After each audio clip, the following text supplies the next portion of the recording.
Oh, that's the next business meeting. Is December 3rd at noon.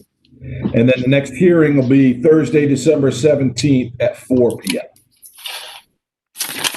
First, I'd like to start off by swearing in staff. So all staff on the line, please raise your right hand. Do you swear or affirm the testimony you're about to give the truth, the whole truth, and nothing but the truth? Yes, sir. All right. And then roll call for commissioners. Let's see. I saw Carrie, Keone, Present. Frank. Did you say Frank? Pasquale? Yes. Yes. Do we have Doreen or KB? I'm here. KB. Hi, KB. Sorry, I didn't see you. Doreen is not going to to be make attending. Okay, great. Persons wishing to address the commission on matters not on the posted agenda are invited to do so. We have one speaker for the first case and one speaker for the second case. Communication for speakers should be limited to 3 minutes. First, I'd like to start off with approval of minutes for the last meeting and see if anybody had questions about the minutes for the last meeting or changes. Seeing none, I will take a motion to approve the minutes for last meeting. I move reapproves, KB. Okay, and second by Carrie. All in favor, say aye. Aye. Aye. Aye. Opposed, same sign. Minutes from last meeting are approved. First application for tonight, a continued application, 1347 North High Street. This is the high-end King project, I believe. You want to go ahead and give us some quick updates, Patrick? Yep, I can go ahead and do that. So just for everyone's information, they'd like to go for a request for action on the variances today, and then a quick conceptual review for the design. But they're not looking for an action on that part tonight. Okay. That being said, yep, the site currently consists of 5 parcels totaling 1.4 acres with 5 potentially contributing structures built between 1901 and 1947. The applicant is proposing a mixed-use structure on the southwest corner of King Avenue and High Street. The site currently consists of 5 parcels totaling 1.04 acres. There are 5 potentially contributing structures on the site built between 1901 and 1947, which contain 16 units and 10,950 square feet of retail. The applicant's proposal will preserve, incorporate, or relocate one of the 5 contributing structures along with new construction of a 7-story building with 172 dwelling units. The previous proposal was an 11-story building with 306 units. To permit the proposed development, the following variances are needed. The applicant requests a council variance to permit first floor residential and accessory residential use, which are not above commercial use. The applicant requests a variance to increase the maximum building height from 72 feet to 85 feet. The applicant requests a variance to reduce the required number of parking spaces by 9 from 231 to 222. The applicant requests a variance to allow parking in the publicly accessible area which is not visible from North High Street as depicted on the site plan. And the applicant requests a variance to reduce the required clear vision triangle at the driveway from North High Street to the parking garage as depicted on the site plan. Notably, this is an entry-only access point and does not impair pedestrian vehicular safety. Planning recommends support. The University District Plan recommends this area for regional mixed use, which supports a mixed-use corridor with the densest developments and heights up to 72 feet. The plan also states that the design of the new construction should be compatible with nearby contributing buildings and surrounding streetscapes, and that existing buildings that contribute to the district's diverse character be preserved. The proposal is consistent with the plan's recommendations to preserve existing buildings and contribute to the streetscape of the neighborhood character. Additionally, while proposed height is 85 feet, preservation of the streetscape, setbacks from High Street, and high quality design mitigate any impacts of the proposed height. Staff recommends support. Thank you, Patrick. Yep. Who will be speaking tonight for Collegiate Development Group? Steve Brant Stiles will be, as well as Tim Bass. Okay. And let me swear you both in. Do you swear or affirm that the testimony you're about to give is the truth, the whole truth, and nothing but the truth? I do. Okay. Please continue. All right, wonderful. Just wanted to thank everybody for their time this afternoon, and once again, thank you for the time during the last business meeting. I felt like it was very productive, and it was good to have the back and forth, and I think we took a lot of the feedback and comments and really studied the plan. And I think we're here today with what we believe is a still continues, the project continues to improve, and the suggestions that were made, I think, are definitely accretive to the project and to the community. So a couple of the major changes, a couple of the major comments that we heard that we spent a lot of time to address was, one, the configuration of the layout. Previously, our building had run, the King Avenue side was running parallel to King Avenue, and a couple of members mentioned that they thought that it might be better if it ran perpendicular to high, so it created a true 90-degree angle. And we studied that, and we definitely agree. And I think what that really does is it creates a significant step back along King Avenue as our building approaches the neighborhood. At one point in the building, there is actually a 30-foot step back by where the townhomes are along King Avenue, which is it makes a significant difference as how it interacts with the neighborhood. The other thing that we did was reduce the height of the southern portion along High Street from 6 stories down to 5. So it was more contextual with the Clark Street condos. In addition to dropping it down 1 story, we also stepped back the floors above an additional 10 feet to just create more of a separation. One thing that we did, there was a significant amount of square footage loss in the reductions that we made. We didn't achieve all of it back, but there was a portion of it that we did get back by taking the southwest corner of the building, which was previously 2 stories adjacent to the 2-story Clark Place condos, and we took that up to 3 stories. And there was also one last comment, and Tim will go into just a massing on the front of the facade, and we do expect that to it was the section right above the exterminator building, and we do expect that to change. And one, we changed the color of it, but I still think there's a little bit of studying to do architecturally. One, there's requirements in the code that we have a break in that facade. We agree that facade needs a break, and there's probably a different way to do it, and it's something that we think we can address during the conceptual the design review process. So I think we've spent some time keeping our ears open and listening to the comments from the board, and are really hoping these changes are well received this afternoon. So Tim, if you could take it from here and talk through the specific changes that were made and how it impacts the buildings and with the interaction with the neighborhood, that'd be awesome.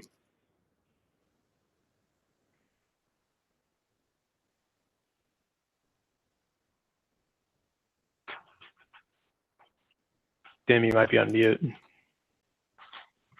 Sorry about that. Good to see you all again. As Brant mentioned, the submittal in front of you today is really a massing response to the comments that we heard in the business meeting. The bit that Brant was mentioning in the center of the High Street facade, it's really just a placeholder for now. We just grayed it out so we weren't talking about the white element that drew some comments during the business meeting. And we haven't taken a run at it yet. It's a challenging facade with the existing exterminator building right in the middle of it. So we just need to look at that. But right now we're talking about the masking. If we could go to the next sheet, maybe the third, it's actually the third sheet. So essentially, we have the same strategy on the west side and breaking the building down as it meets the neighborhood, the stair stepping. The one thing that we did was add, whereas the last submittal followed, albeit stepped back, it followed the King Avenue facades of the existing buildings. Down here, you can see that we pushed that back to become a 90-degree with High Street based on a direct request in that business meeting. And you can see in the bottom center massing the setback that creates on King Avenue. And it would create a nice transition from the High Street massing, which everyone seems fairly set with, to the smaller scale neighborhood west on King. There was a small addition in that small part from 2 to 3 stories, but it still has the stair-stepping character now continues with the last step actually being the Clark Place condominium instead of leveling out between the two. The massing is still, if we go to the views, the massing is still compatible in the alley. You can see that it's only 1 story at that point from the Clark Place condominiums, and we stair step regularly like we did before. And I think it still would present the nice pavilion pieces to the neighborhood where you could potentially see them from the west. I don't think we'll see a lot of them from either of the streets. It's really just the alleyscape. The view from the south, you can see the reduced. I'm pointing at my screen and you can't see my cursor. So the upper left image, you can see the reduced mass of the building as it approaches the condominiums on the south. And the taller element at the top is stepped back, as Brant said, another 10 feet. The next image on the right, you can see the relief from the larger building at the 2 buildings on King Avenue, really preserving the scale of the streetscape from a vehicle or especially walking. The lower right view is really just a view from the opposite corner, and you can also see the relief of the taller elements from King Avenue. And we already talked about the view from the bottom. A couple of things that I don't know if we mentioned last time, but in response to some comments earlier in discussion and business meetings, the space between the Exterminator building and the High Street building at King and High has been pushed back at the facade so that there is room for street dining there if a tenant desires. And then I don't think we've mentioned it in a while, but there is, Brant, I don't know if the agreement is inked, but there's an agreement with the neighbors at the south to use 10 feet of your property that that has been in use, but it wasn't. It's actually on the property of this project. So I think they're approaching an agreement there. Well, So the agreement's been worked through with the lawyers and will be executed at closing on the land. So all the terms have been finalized. So happy to answer questions. It's okay. Thank you. We have one speaker, Kathy Fox. Kathy, are you on? Yes. Okay. Let me swear you in. Raise your right hand. Do you swear or affirm that the testimony you're about to give is the truth, the whole truth, and nothing but the truth?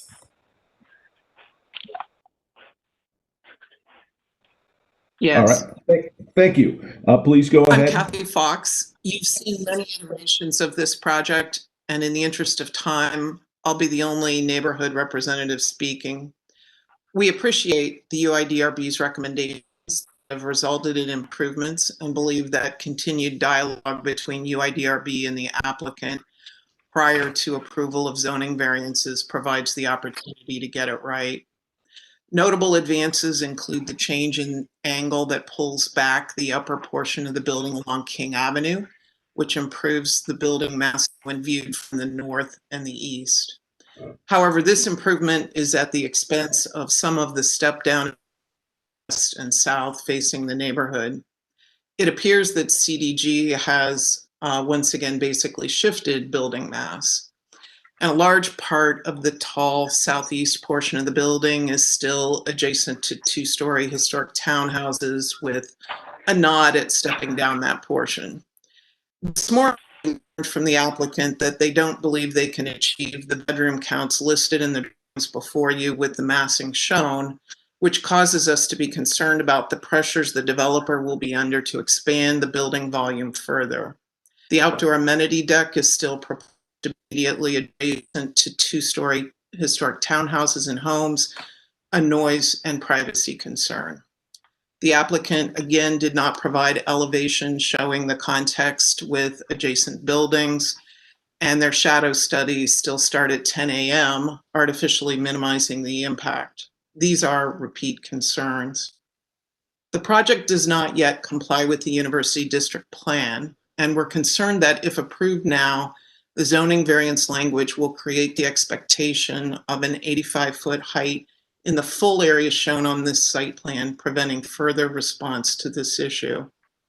The project still appears to be too big for the site, caused by a flawed as-of-right expectation of a 7-story building within the 72-foot height limit and containing 130 bedrooms. At a realistic 6 stories, it would contain about 360 bedrooms. CDG does not yet own the land, and there's still time to get the massing and height variance right. In summary, the neighborhood is appreciative of some of the recent changes, but we are not yet able to support the requested zoning variances, and we continue to work with the developer. We've scheduled a neighborhood meeting this weekend to respond to several new questions from the developer, and we have a meeting with the developer scheduled for next week. We ask you to vote no today. Thank you. Thank you, Kathy. And we'll now turn it over to fellow commissioners for questions or feedback, comments.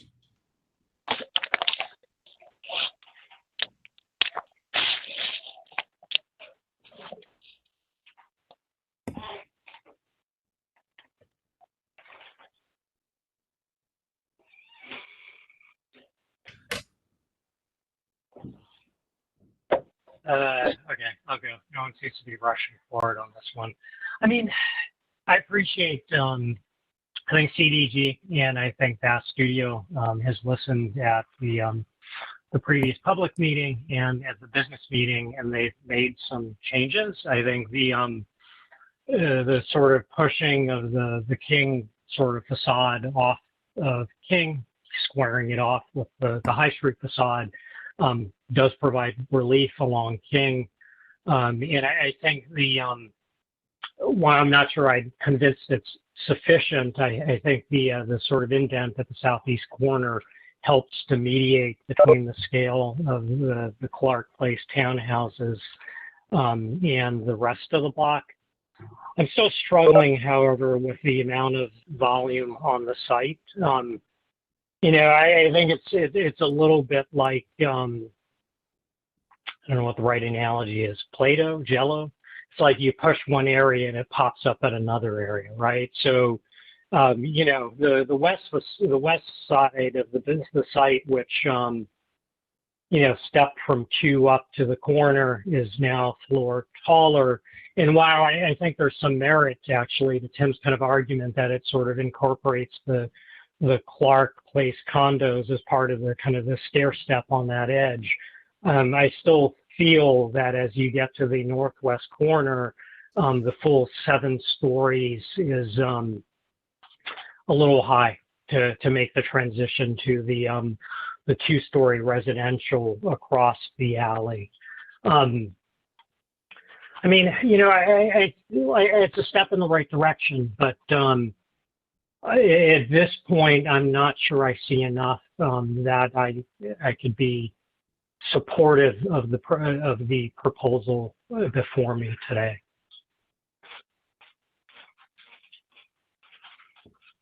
Other comments?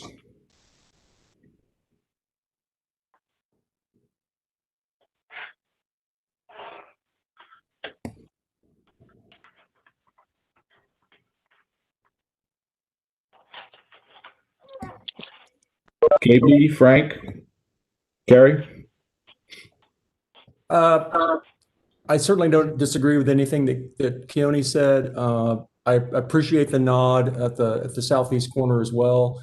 but it's certainly a minor nod. As I stated in the previous meeting, I wish there were a way, recognizing that there may be, as the building is really conceived to be constructed, some a bit of a hindrance. I wish that that could be taken down a little bit, and then and I'm not as bothered by the push down pop up thing. It's where it pops up that I think is a continuing concern for me. As it relates to the pool and the proximity of the amenity deck, I think what would really probably help would help me understand and would probably help the neighbors is if you cut a section through that. I mean, I think that I don't know if there's going to be some sort of wall that, it's not as though people are going to be on the edge of that peering down. I mean, I think there's certainly ways that their concerns could be addressed. So I would consider doing that. And I guess I would, recognizing this is still early on, but like to see some indication of how that amenity deck's going to be configured. I mean, there might be a way to create a bit of green roof along the south edge and to keep people physically away from the edge. Might be something in the right direction. I guess as it relates to, and this is more design, but I think it does speak to the height, is that there's so much going on High Street, and I've felt for a long time that the real celebration ought to be at King and High, and it's like you've got four buildings on the site. So you've got one building that's King, and arguably at the corner you've got another building that's along High. You've got remnants of the hippie hut, and then you've got the building at the southeast corner. So that's still a bit troubling to me. So, but again, that's more design and not really speaking to the variances quite so much. So, thank you. Looks like we're going to get a little sprinkling in of both feedback conceptually and variances. Frank, KB, Pasquale. This is KB. In the past 3 days, I've read 32 letters from neighbors. Every one of the letters asked me as a representative to vote no. In the part of the process that I've been involved in, I wasn't at the business meeting last time, as we've watched this proposal come forward, and I hear a lot of words that say we're all working together, I'm not seeing a building that looks any better. I'm seeing a building that's a bit of a mess. And the discussions that take place and the pushing and pulling and stretching and changing color here and there is not adding up to a greater whole. And I'm very concerned about this as a process to make urban architecture. So at this point, I can't support a project that is neither improving aesthetically nor is earning the support of the community. Thank you, KB. Frank or Pasquale? I have to recuse myself. Okay. Frank? Yeah.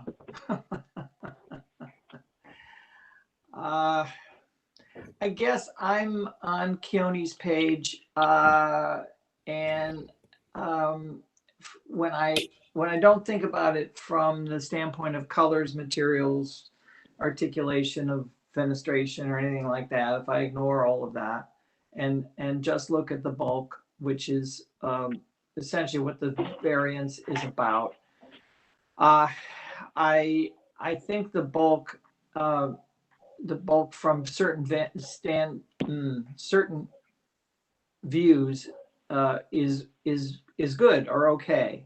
I think the bulk from the east, bulk is a bad word, but I think the massing of the building as viewed from the east, I think is good. I think the massing of the building as viewed from the south, unlike others, I am not bothered by I think the further reduction was good. I'm not really bothered by the difference between the townhouse, the existing row houses and the building at that point. What the two elevations that concern me in terms of the massing are King and Wall. And I think they're comments I made last time or at the business meeting, which was I thought that the stepping should start sooner than past the corner of Wall.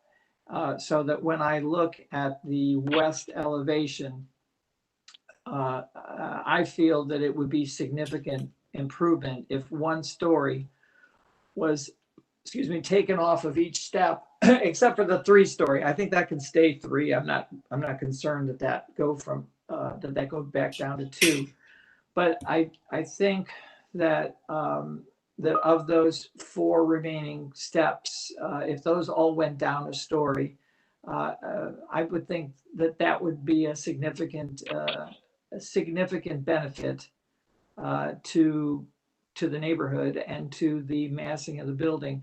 Now, I do see that the core of the building goes to 7th floor, and you have that core in the area that I'm suggesting you drop it. And if you drop it, the core pretty much has to stay there. So what I would suggest is that core become the entrance to the amenity deck, that the amenity deck be removed from the lowest portion, where I think it's going to affect neighbors more than if it were placed on top of the 6th floor at the 7th floor at the corner by King.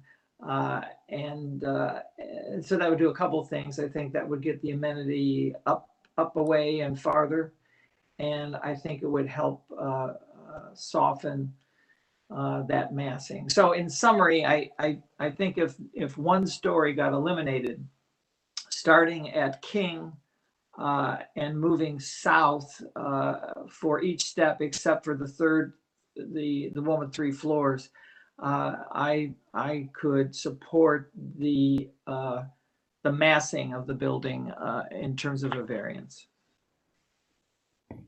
Thank you, Frank. And then I would have to just echo my fellow commissioners. I have nothing more to add on top of that.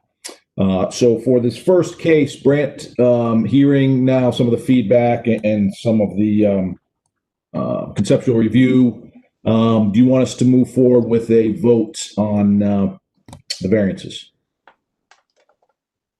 I don't think it's prudent to move forward with the vote on the variances.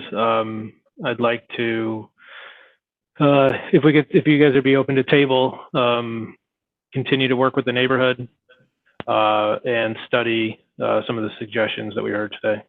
Okay. Patrick, do we need to vote on tabling? Yes. Okay. Do we have a motion to table the vote for variances for tonight? Okay. Gary. Do we have a second? Second, Frank. That's a motion. Second. All in favor, say aye. Aye. Aye. All Aye. opposed, same sign. Looks like motion to table has carried.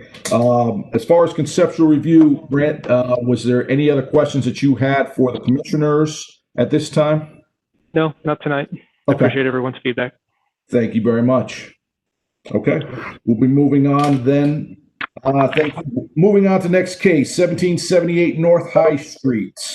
And this is for both, again, variances and then new construction. Go ahead. Sure. Yep. The existing site is the location of a contributing 3-story mixed-use building and a non-contributing 1-story building. The project is located along High Street between 13th and 14th Street on an L-shaped property that wraps behind 2 existing buildings along High Street. The applicant is proposing to demolish 2 existing buildings and develop the site with a 6-story building that is 72 feet in height. The ground floor features an eating establishment with an outdoor dining space, a retail space, and the entrance for the residential portion of the project. The residential portion of the project includes the first floor lobby, residence sports spaces, and 5 upper floors that will have 69 apartments with 84 beds targeting graduate students and young professionals. Traditional brick will be used on the front facade, while red and gray metal cementitious panel will be used throughout the other portions of the site. The project will include 35 parking spaces located in the rear of the building and access via Pearl Street. 7 spaces will be for commercial uses and 26 will be used for residential units, with an additional 2 ADA compliant spaces provided. The proposal results in the following variances needed: to permit ground level residential uses, reduce shade tree requirements from 1 every 10 spaces to 0, to remove landscaping requirements to buffer residentially zoned properties from North Pearl Street, and to reduce the amount of parking spaces from 49 spaces to 35. Staff does not support the proposal as presented. The University District Plan recommends this area for regional mixed use, which supports mixed use corridors with the densest developments. However, the plan also states that the design and new structure should be compatible with nearby contributing buildings and the surrounding streetscape. And existing buildings which contribute to the district's diverse character should be preserved. The plan recommends 0.375 parking spaces per bed or 32 parking spaces for the residential units. Considerations for parking reductions may be based on mitigating factors such as high quality design, preservation of contributing buildings, and access to transit. Staff recommends that the high quality materials be used throughout the entire project and not be limited to the front facades, and that the applicant explore alternative designs that would incorporate additional elements of preservation for the existing contributing building as recommended by the plan. Staff acknowledges that the board has previously stated some level of support for the demolition of the existing contributing building, but due to plan recommendations, staff continues to request elements of preservation. Additionally, staff recommends the applicant look into the addition of commercial space on Pearl Street. Staff would consider support of the additional density for the rear portion of the site if preservation element were achieved. Staff notes that the street trees should be provided as appropriate in coordination with the City Recreation Department. And then one side note, the applicant provided a report on the historic building that occupies the site. In response to the report, staff would like to note that the plan provides a general recommendation to preserve and rehabilitate existing buildings that contribute to the district's diverse character. This is not site specific. The building is eligible for the local Columbus Register of Historic Properties. Changes that were made to the building are reversible. The building is part of an altered but a cohesive historic block. The block represents the changes in development of the university area over time as it's transitioned from residential to mixed use. And these changes are important to the cultural context of the city. Additionally, a significant preservation component is still possible at the site. Staff recommends do not support. Thanks, Patrick. Who will be speaking today for the person that's bringing this forward? Yeah, this is Chris McGill. I'll be speaking, and then I have some co-presenters. I'll identify Tony Slenick with OHM. Sorry, I'm with Ice Miller. Tony Slenick with OHM. Gary Seabaugh with OHM, who's the architect. Amy Cram is going to make some comments on the report that Patrick referenced that we submitted, and Lindsay Miller will be available, our zoning attorney, to answer any questions related to the variances that the architect isn't able to address. Okay, great. Everyone wishing to speak tonight, please raise your right hand. Do you swear affirm the testimony you're about to give is the truth, the whole truth, and nothing but the truth? I do. Okay, thank you. Go ahead with your presentation. Thank you. Well, as I said, I'm Chris McGill with Ice Miller. I'm our Economic Development Director, and we are back here to discuss the property 1778 North High Street on behalf of our client, Black Equities, and their plans to redevelop the property to residential with retail on the ground floor. With me, I've identified, we have our zoning attorney, Lindsay Miller, Tony and Gary with OHM, our client, Black Equities, while they will not be speaking, Michelle Rojas, Nikki D. Cardiola are present, and then lastly, Amy Cram with Cram Consulting. We presented a conceptual review to this board on September 24th, and we received a lot of very valuable feedback. We took that feedback back to the lab. We looked at some of it and decided we needed to outsource the analysis to the professionals. For instance, the contributing building, the historic preservation elements that seem to be a major design hiccup. We also got some feedback on the design itself. So we went back and readdressed some of those items as well. And when we did that, the original variances that we had proposed didn't change really much at all, with the exception, I think, of a parking space. So with that said, I'm going to turn it over to Tony Slanick, principal with OHM Advisors, who's going to kick off a few things with the design in our presentation. Sure, thanks, Chris. I just want to start off by saying that we listened, and we listened very carefully. That said, we've taken the feedback very seriously and secured architectural historian Amy Cram to help us understand what we have here at 1778 North High Street from a historic perspective. And she has a little bit of a different view of the corridor and of the building itself. And we'll hear from Amy here and her findings in a few moments.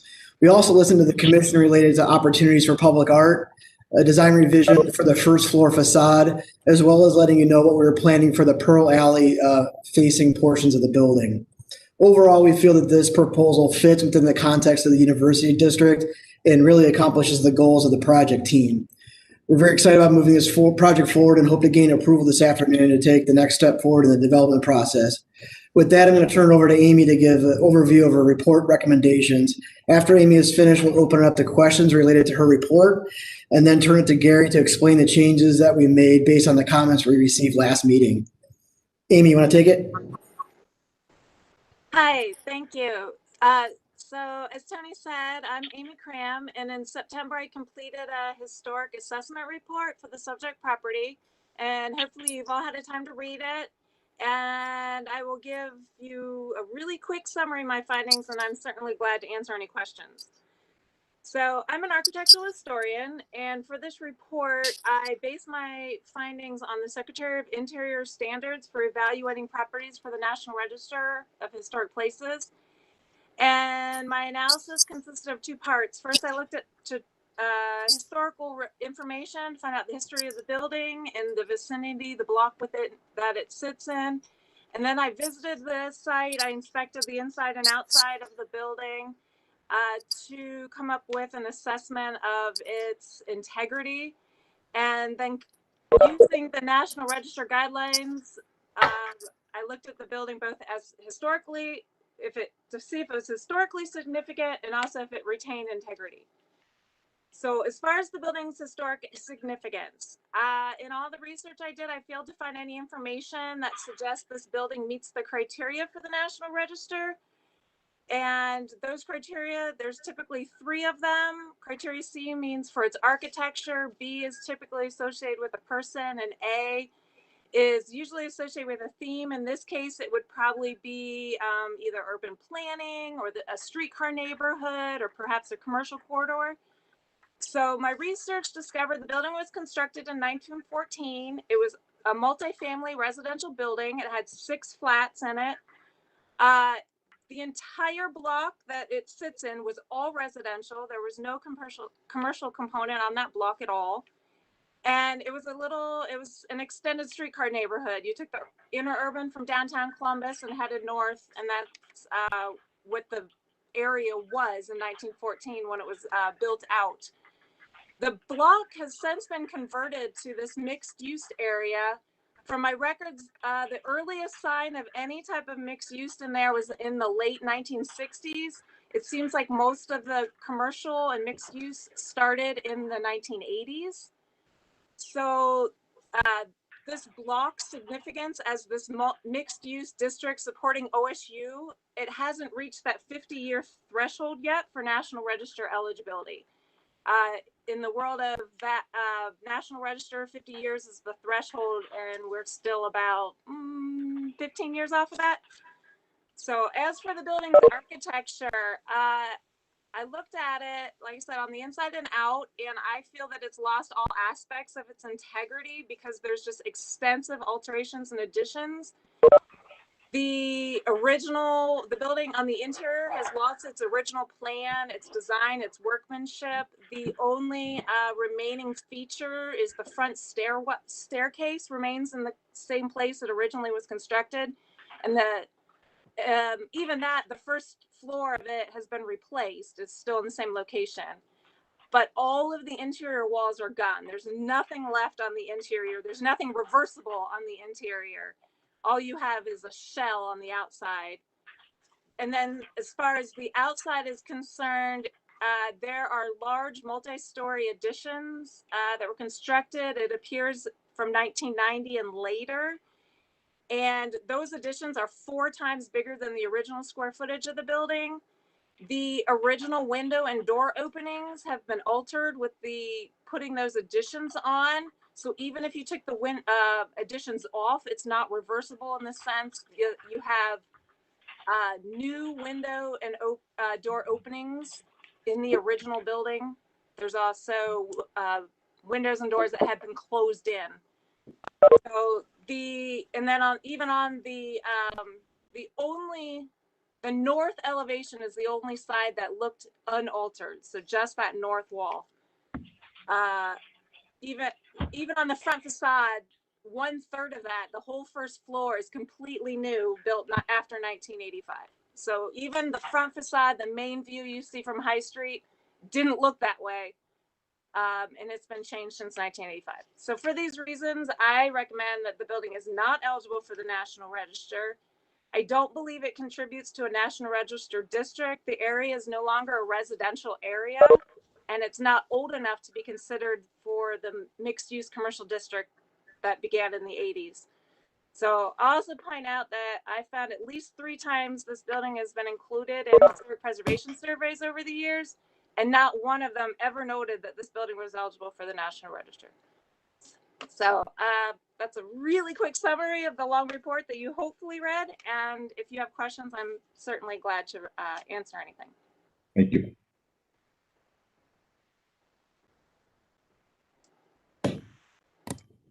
Anything else? If there aren't any questions regarding the historic report, we'd like to just kind of walk through some of the changes we did to the architecture. Please do. Okay. Again, I'm Gary Seaball. Nice to see everybody. Patrick, if you could just roll to, say, the first floor plan, the site plan floor plan. Yeah, that's. There we go. I think that's self-explanatory. If you could just scroll to the next one, please.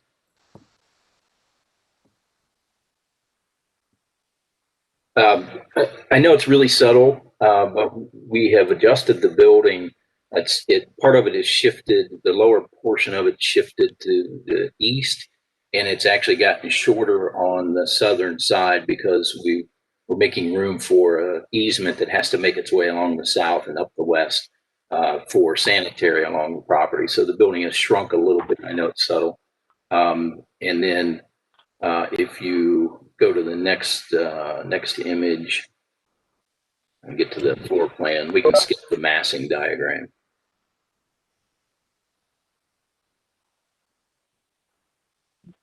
No, it's the next Sorry. page.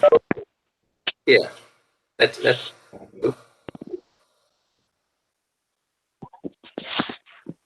Trying to get to the first floor, but so I do want to note one thing while we're looking for that site plan, first floor plan, and that is that we did look at what it would take to keep the existing building in its original state, just leave it as is, and take the additions off of it, and then build basically a structure behind it, if you will.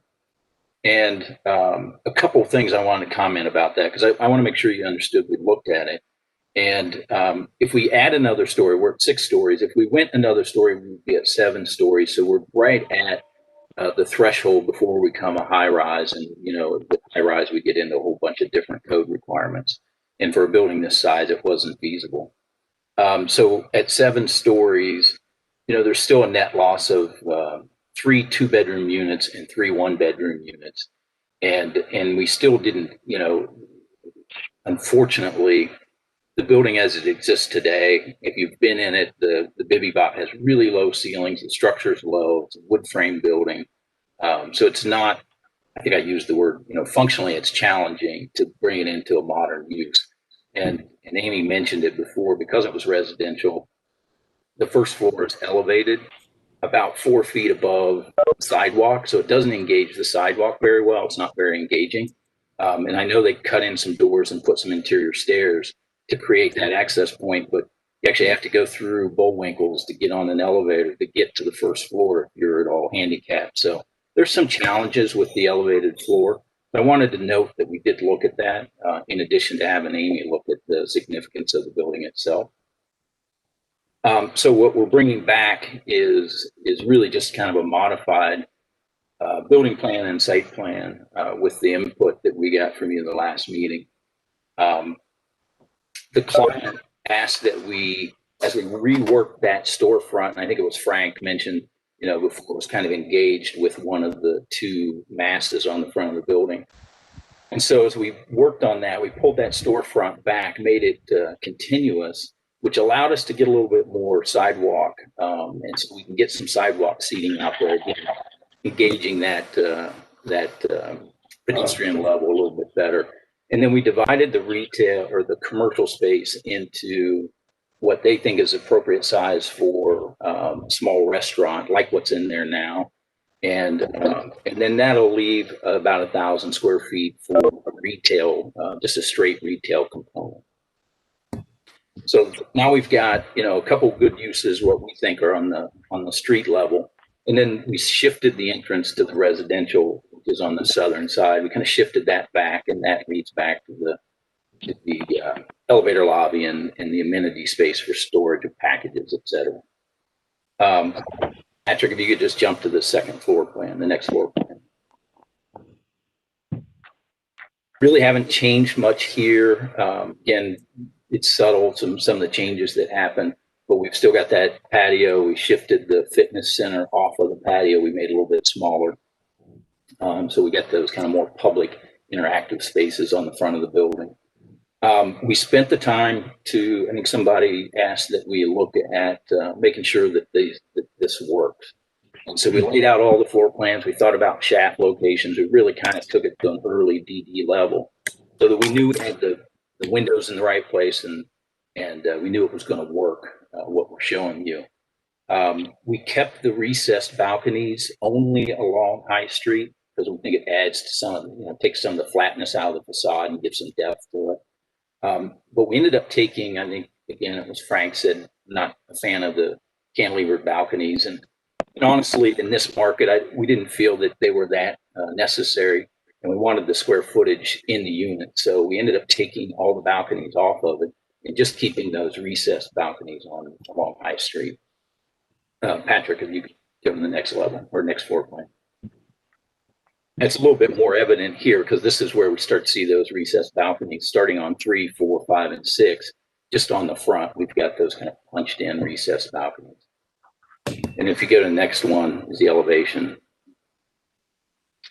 The client loved the idea of doing artwork on the building. Right now, we're just showing a placeholder. They love the idea of maybe it's rotating every year, a couple of years. I mean, they're willing to even find ways to financially support that. I don't know what that means, but they were really excited about this idea of having some public art as part of their building. What we're showing is as a placeholder. We kept the two-part massing, but you can see we changed that first floor. We actually changed the upper massing so it floats out over the retail or the commercial, and we changed that lower level. We actually looked at lots of different materials, and as we came to a conclusion that maybe the simplest thing to do was to kind of mimic what we see in the Urban Outfitters building and do a painted white brick so that it just kind of becomes continuous along that street and fits in, if you will. We kept competing with the other two massing, so that's why we did this. You can go to the next one, Patrick. Just a close up. So, it just has a nice, clean, simple mass. So it doesn't, in our opinion, it doesn't really compete with what's going on in the residential, kind of holds its own, if you will. And then with the residential entrance, what we'd like to do, the next image just shows a little bit better, is really take that same proportion and just a little, kind of nod to the old residential entrance when this was still a residential building. And do something nice there. And the rendering doesn't do it justice, but we really would duplicate that kind of arched with the shadow lines and the brickwork. So get rid of the crenellation and then maybe do some brick elements that that give a little shadow line at the top. And then if you can just scroll through some of the other images, I don't think I need to talk through those, but just to get a sense of opening that up and getting some sidewalk seating out there. Now, the other challenge was the brick. You know, we looked at it in all brick, and quite honestly, it becomes really heavy if it's all brick. And so we kept the brick on the front. We wrapped it almost like a picture frame brick, and then we used it, you know, on the elements at the end. But we introduced these metal panels with some shadow lines in the metal panels, and the thought would be that that's going to help lighten it up a little bit, because we felt like the brick was just a little too heavy, especially since we took the balconies off of it. And there's really two elements. There's an outside L that's the red brick, and then there's the inside L that's the gray brick, and they kind of come together. And I don't think we need to go through the elevations, but we wanted to make sure that, you know, the building height met the requirements. So there's a section in there, and the elevations are there for reference. That is a very quick explanation of the design changes.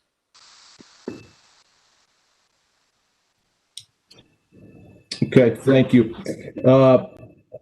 We now have a speaker, Susan Keeney, that would like to speak on this case, and then I'm going to turn it over after that to Keone to run the rest of the meeting. I'm going to have to drop off. So, Susan, before we go, just want to swear you in. Do you swear affirm the testimony you're about to give is the truth, the whole truth, and nothing but the truth? I do. All right, please continue. Right. Before I begin, I just want to make sure that the board knows that this project has not been before the full body of the commission for a vote. So it's going to go back to the zoning committee maybe next month. So just so you understand, it hasn't been voted on at the commission level. So I'm Susan Keeney with Columbus Landmarks, a 501c3 nonprofit organization that advocates for historic preservation and design excellence. We believe in the potential of older buildings to create a better, more equitable and sustainable Columbus today, and an architectural legacy for future generations. Older buildings are finite and dwindling resources in our city, where we have fewer than 25% of our pre-1945 buildings, and that's compared to a 50-city average of 38%. So Columbus is pretty low. The proposed new 6-story mixed-use building at 1778 North High Street calls for the demolition of a historic structure that's still in good condition. The building is an example of a typical early 20th century building on a main commercial corridor. We understand it's not extraordinary, but this building type is quickly disappearing from the High Street corridor, particularly in the University District. It sits on a block that still has many of its original historic buildings intact, giving the block a significant architectural integrity. Like its neighbor to the south, the building features attractive brick detailing and decorative parapet. The scale and placement of this building helps to establish a rhythm on the entire block that is pedestrian scaled and does not overpower. The building was owned and constructed in 1914 by Ross and Lester Cheek, the Cheek brothers. They sold it to James Neate in 1915, who then sold it or transferred it to the Ohio Masonic Home in Springfield. It was never a Masonic home or lodge. It featured apartments. In the 1960s, part of it was renovated for a notorious bar called the Castle. Then in 1976, it became Zachariah's Red Eye Saloon. In 1977, the country rock band McGuffey Lane started playing at Zachariah's and soon became the house band through 1980. But I know you're probably all too young to remember that. But there is a music connection here. And at the end, if you'll allow, I've got another little story about that. Small historic buildings have an authenticity that has been shown to attract renters and businesses. They are reliable catalysts for growth in all parts of the city.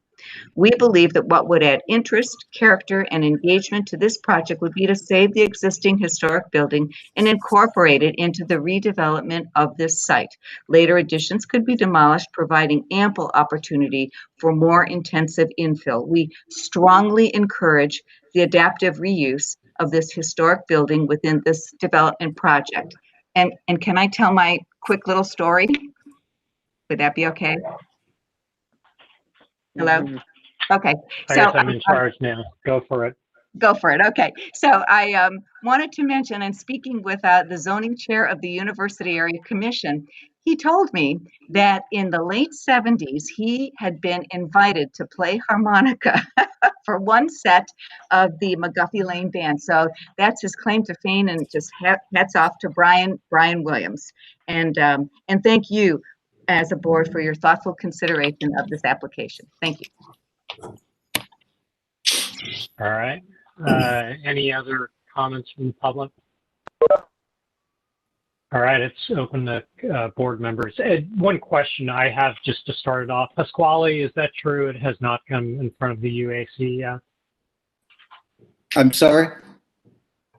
Has this project not come in front of the UAC with regard to the variances? Yes, that is true, but on a formal basis, they came informally to us. Okay, I guess I'm just curious. Are you going to invoke the grotto rule? The grotto rule? That we're not going to take a vote on variances until the UAC has had a chance to weigh in? That's not the grotto rule. That is the board's rule that was voted on and accepted. So that is, in fact, what the rules are. Okay. Since I Thank have you for the correction. Yes. If I may, so by informally, we presented to the zoning committee and had a tie vote on the variances. I apologize. I have a challenge with my short-term memory, so I beg your forgiveness. Well, no problem. Pasquale, I just saying formal one. I just wanted to clear that up for everyone. Yeah. Pasquale, I think you got off the call early. That's probably why you don't remember it. Oh, it died. Yes, thank you. Yeah. My computer died. Thanks for telling me that. Well, tell you what, since I have the floor, I'd like to share some more recent history. Could you put the alley photographs up?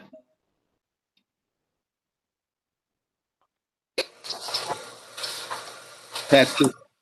Yeah, Nolan's the one. Okay, while he's doing that, I think there's a historic narrative that is not on the table as of yet, and I'd like to make certain that it is. Now, that history is much, much more recent in time than the one that was shared with us regarding the existing building. This history has to do with the efforts of this community working with campus partners, the Ohio State University and the city of Columbus to You want to keep going? I think they're talking about the renderings. No, I'm talking about, oh, that's not, yeah, the renderings and the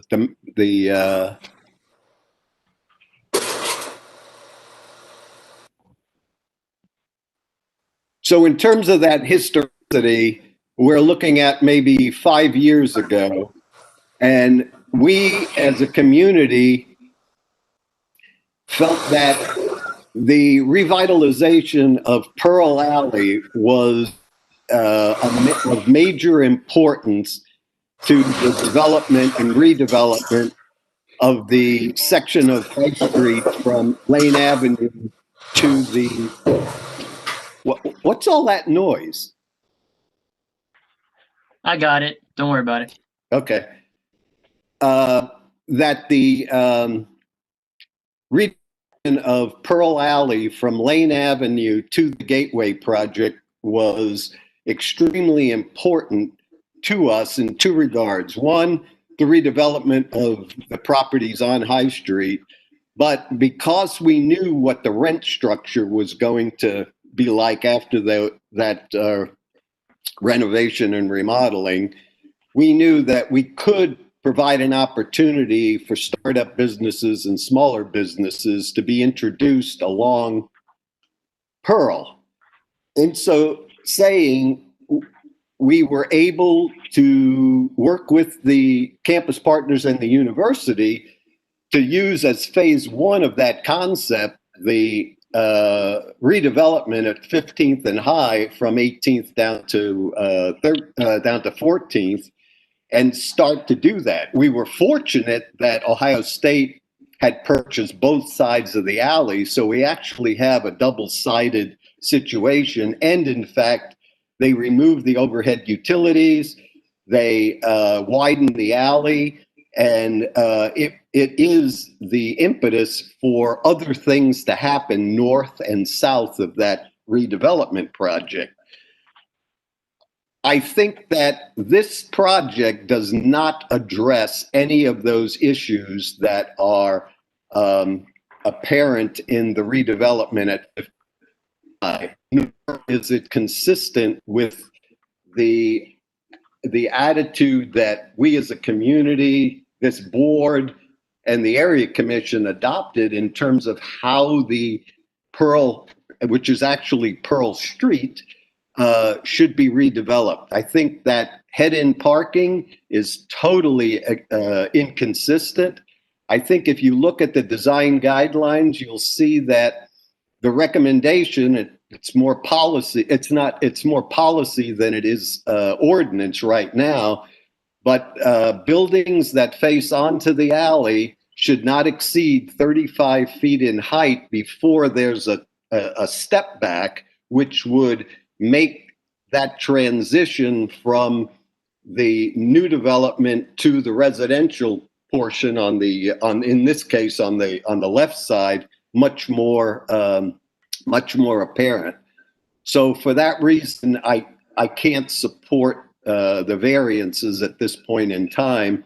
The history of the High Street buildings, I really compliment the historian and the work she did, and I can, see at a minimum, not necessarily saving the buildings intact, but I could see saving the facade. But at a minimum, I could see saving the rhythm of the existing massing, which would be memory of that trolley car block.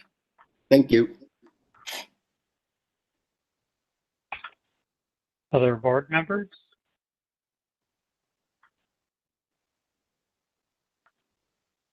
Yeah, this is KB. I also wanted to say thanks to Amy. I really appreciate the work that she's done and the thoroughness of her report on the evaluation according to the historic register of the specific buildings.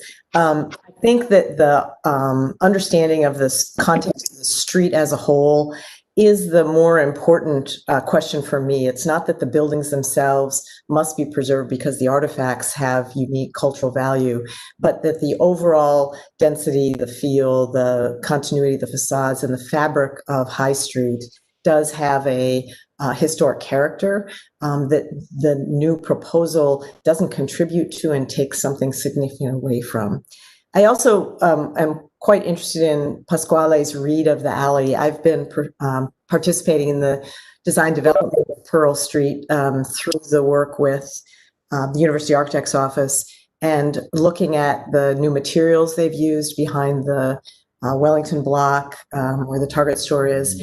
And when we looked at the 15th and High project for approval and the WSU building will now front onto Pearl Street. So the idea of having a parallel, mostly pedestrian opportunity for new commercial fronts and activities that can have a lower rent than the cost per square foot of the commercial rental on High Street is a really great opportunity. And I think that any new intervention between Pearl and High should be required to, but also want to respect those interests. So I'm in agreement with Pasquale here.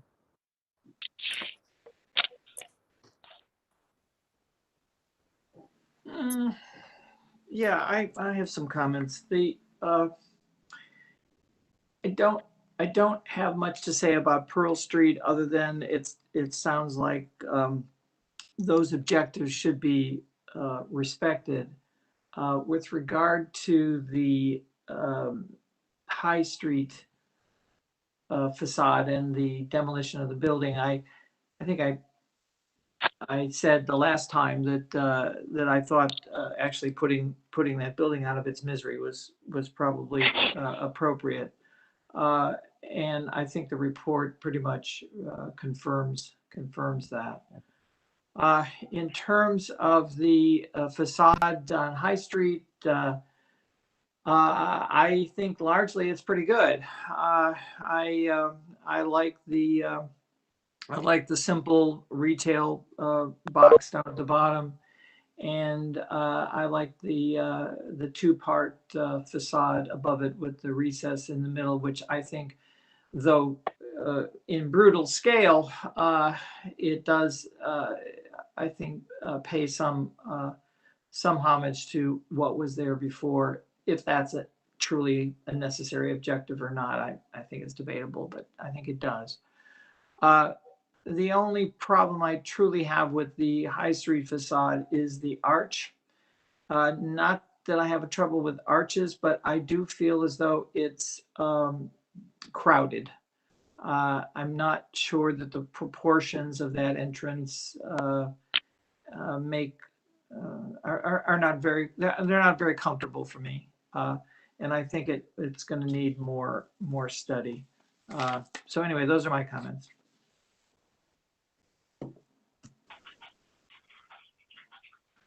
Terry, anything you'd like to add?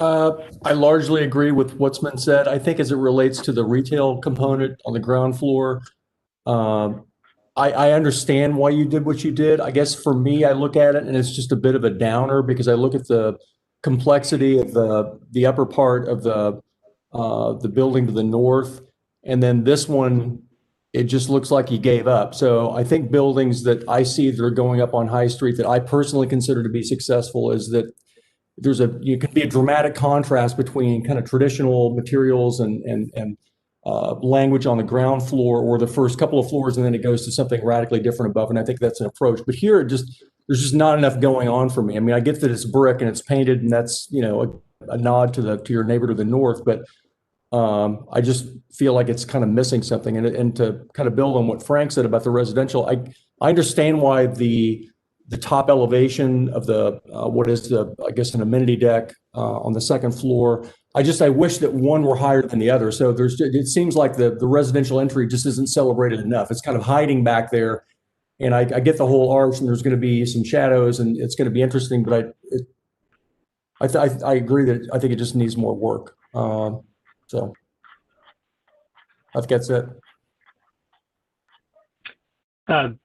Just, I guess, by point of clarification, so board, are everyone in agreement that it needs to go to the UAC for a full vote prior to us voting on the variance application?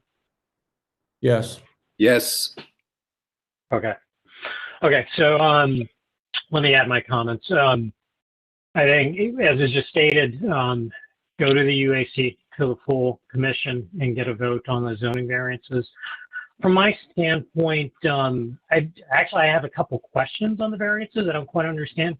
Why do you need a variance for ground floor residential use? I don't see any ground floor residential use.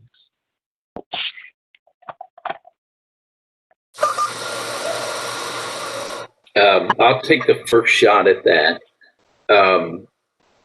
Because, and Chris can help with the actual zoning language, but we have some the potential for some residential support spaces like mail and packages and so forth, and I think we interpreted that. Okay, yeah, that seems like a particularly scrupulous interpretation. To me, a ground floor residential use is an actual dwelling unit on the ground floor. But okay, that's clear because the floor plan didn't have anything. I mean, I guess from my standpoint, the variances seem reasonable. Honestly, with regard to the parking variance, I would encourage that all the spaces be given over to residential, maybe except for the 2 ADA spaces. It seems to me that, most of the commercial activity is served by people walking in the area or nearby garages or street parking. I don't have any problems with that at all. I do agree with Pasquale and KB that the way the building meets Pearl Alley is a little rough at the moment.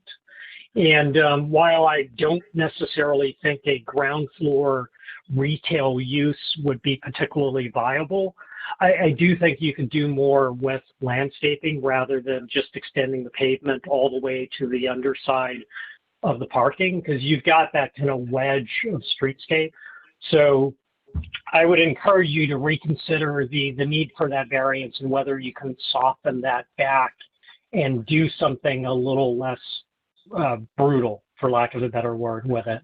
I mean, I think to Pasquale and KB's point, Pearl Alley to the north is more pedestrian oriented. And frankly, you've got residential house lots to the east. And, you know, in fairness, a slightly better alley wouldn't be a bad thing to give them. So you've got some space. I think you can do a little more than you're doing. From a design standpoint, I think I largely concur with Frank. I like the existing building, but yeah, the historic report just kind of makes you sad. There is not a lot left to save there. And, you know, I mean, it's a nice building, but unfortunately, you know, this is America. It's not a landmark building.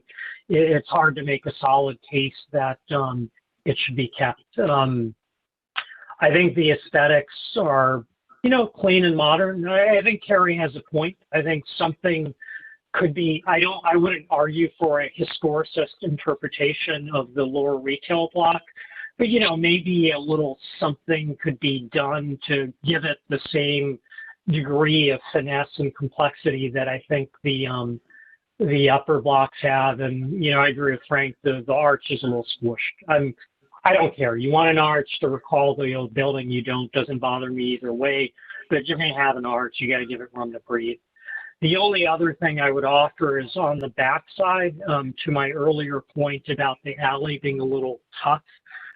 You might want to consider, you know, and I get the whole picture framing of the facades and sort of, you might want to consider putting windows on the north-facing elevations as they meet the corner.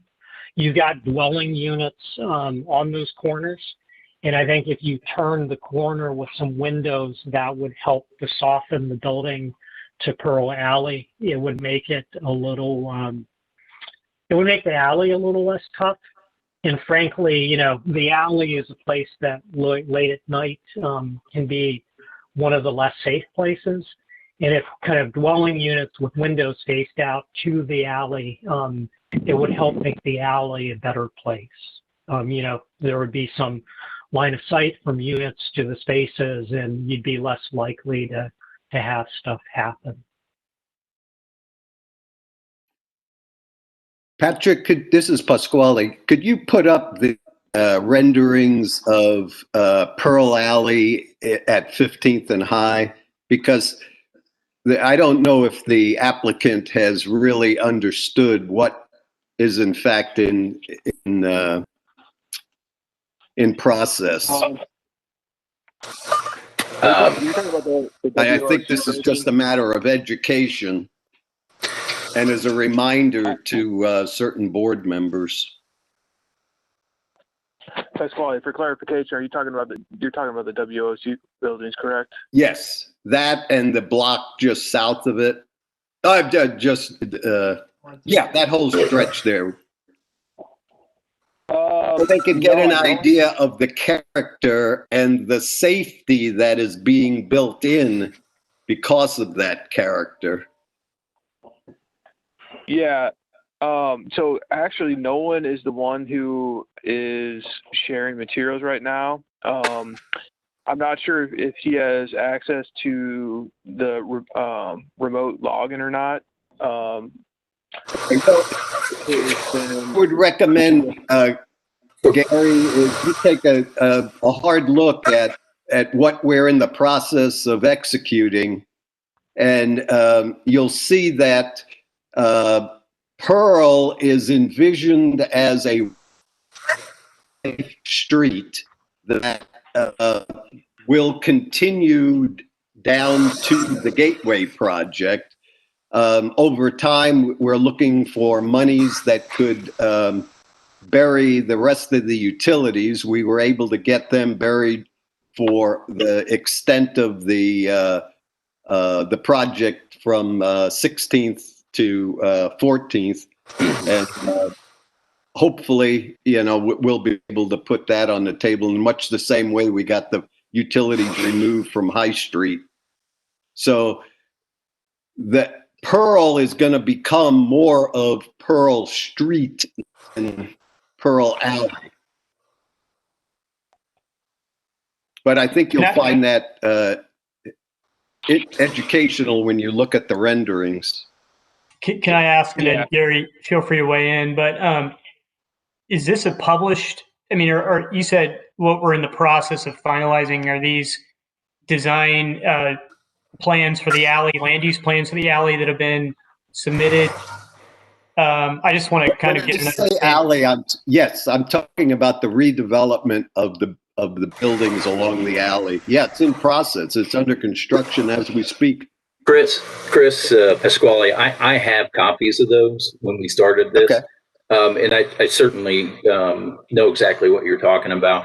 They had a much wider footprint to deal with, because we only have one side of the alley, but I certainly can go back and look at that.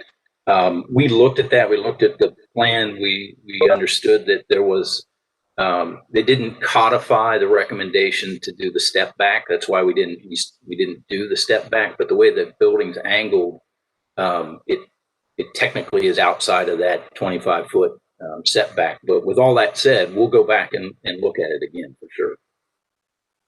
Thank you. Just to be clear, to offer a counter opinion here, look, I don't think I get the goal of 15th and High. You guys are 2 blocks south. I don't expect you to do the same thing, but I think you can do more than you're doing. Yeah, I would agree with Keone on the sort of tempering of that objective, yes.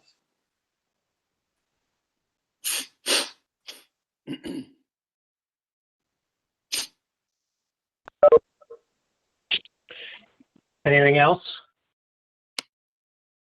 Gary, just go ahead and reach out to me if you need any additional information on that.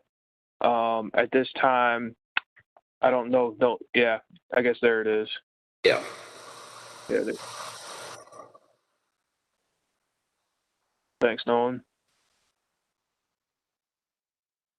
Sorry, that's what's under construction as we speak. Yeah, and I love the rendering.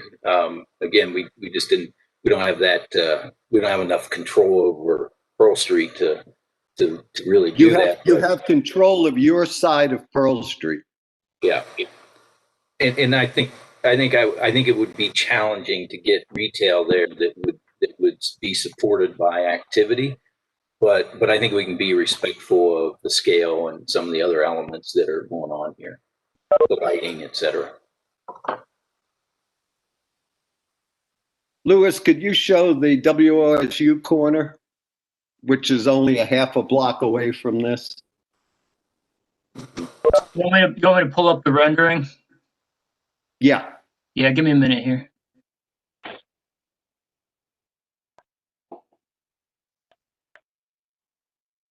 All right, let me see. Yeah, I've got it. Yeah.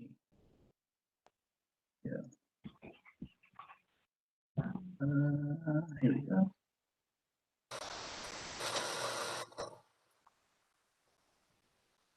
I get some renderings, building footprints.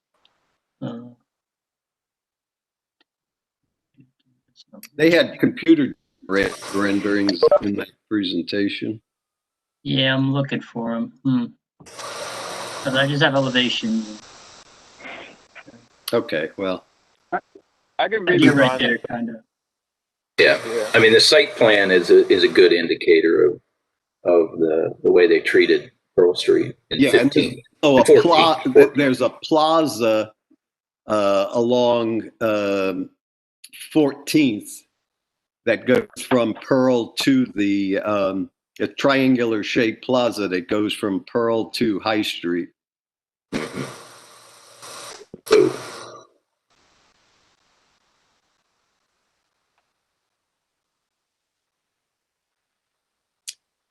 Suggesting is that we complement what is, going the direction that we chose to go in.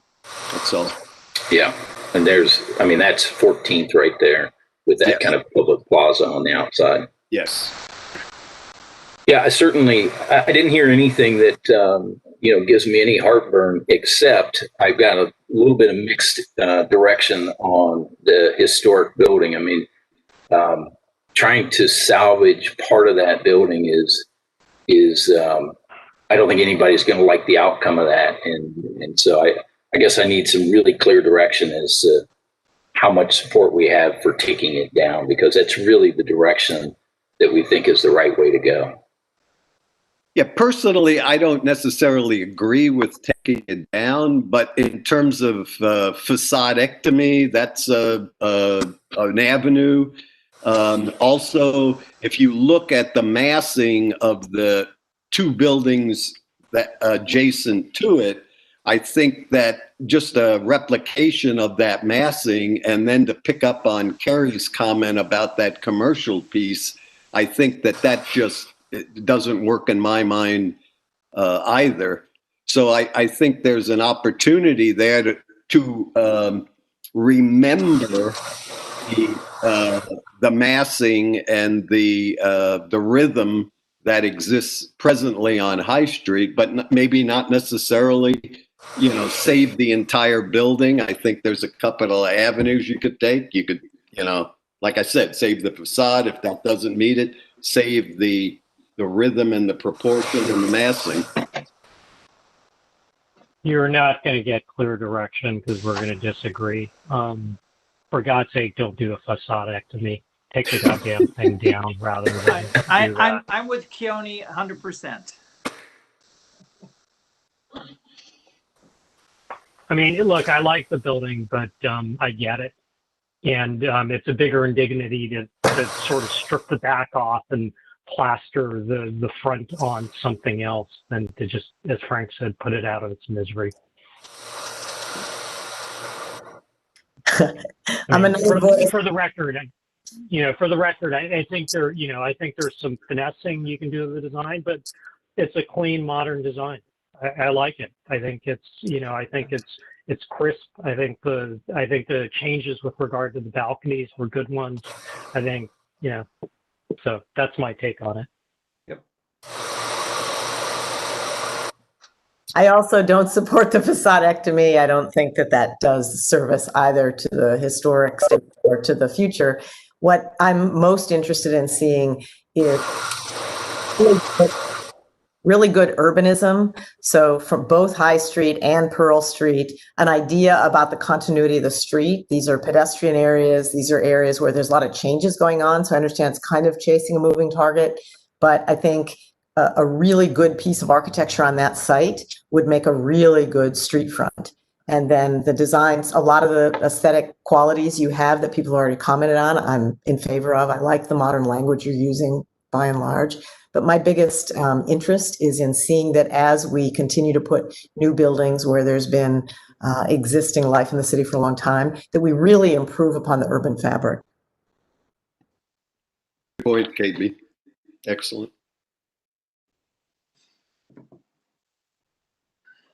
Okay.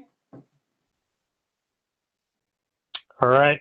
That good?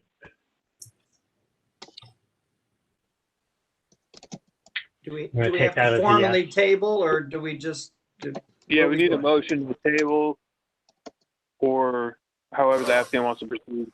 I move that we table the application for support of variances. Second. All those in favor, say aye. Aye. Aye. Aye. All those opposed, same sign. The motion passes. Thank you. Okay. Application UID 20-11002, 2060 North High Street, Ramen on High.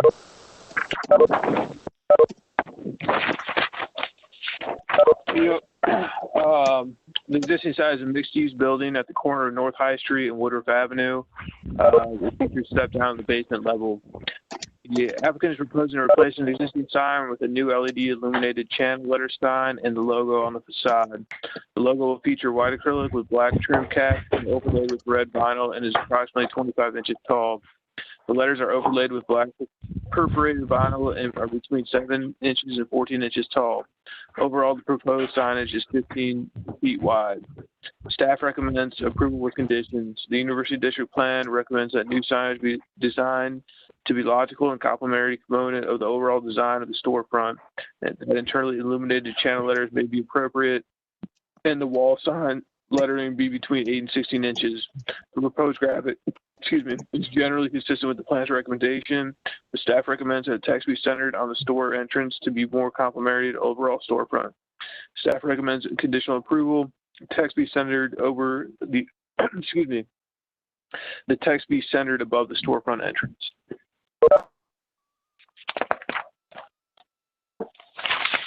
Is the applicant present? Yes, I am. Oliver Holt here. Oliver, have you been sworn in? I have not. Raise your right hand. Turn on your camera. The testimony you're about to give, the truth, the whole truth, and nothing but the truth? Yes. Okay. You want to tell us about it? Yeah. It's replacing the old sign there. It was the cha time sign, and it's fairly simple to. It's fairly similar to that sign. The height of their logo was 25 inches as well, so we tried to make it fairly similar. And other than that, we just centered it on that wall as best as we could, and tried to fit the letters themselves on that little that portion that stands off the building. But that's really the only comments I have. All right, board members? Does anybody have an urge to shove it above and not put it on that band? Well, I think either that or it's got to get smaller because it just seems like it's the letters are too big for that band. It's just crowding it too much. And what is that band? What is what, Frank? The band. What is it? Is it block that they left? There's a detail on the upper right, but I can't quite see. I think that's a stucco band that. It's just affixed. I think you're right. You're right. Yeah. Because that was the entrance to the parking garage. Right. I remember. It did. Does everybody know where this is? It's in the Ohio Stater? Yes. Yeah. Okay. So how are you going to affix this sign? You're putting a raceway in, or what? We would not be putting a raceway in. That's just there now. They would be flush to that stucco. So you're going to drill through. Correct. Could we see what's there now?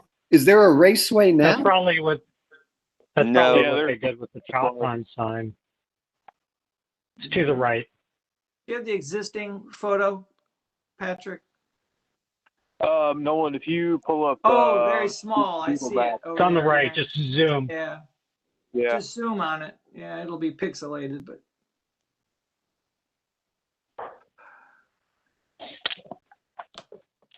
Oh, I see. And there's a section. Look at that, with concrete block projected and everything.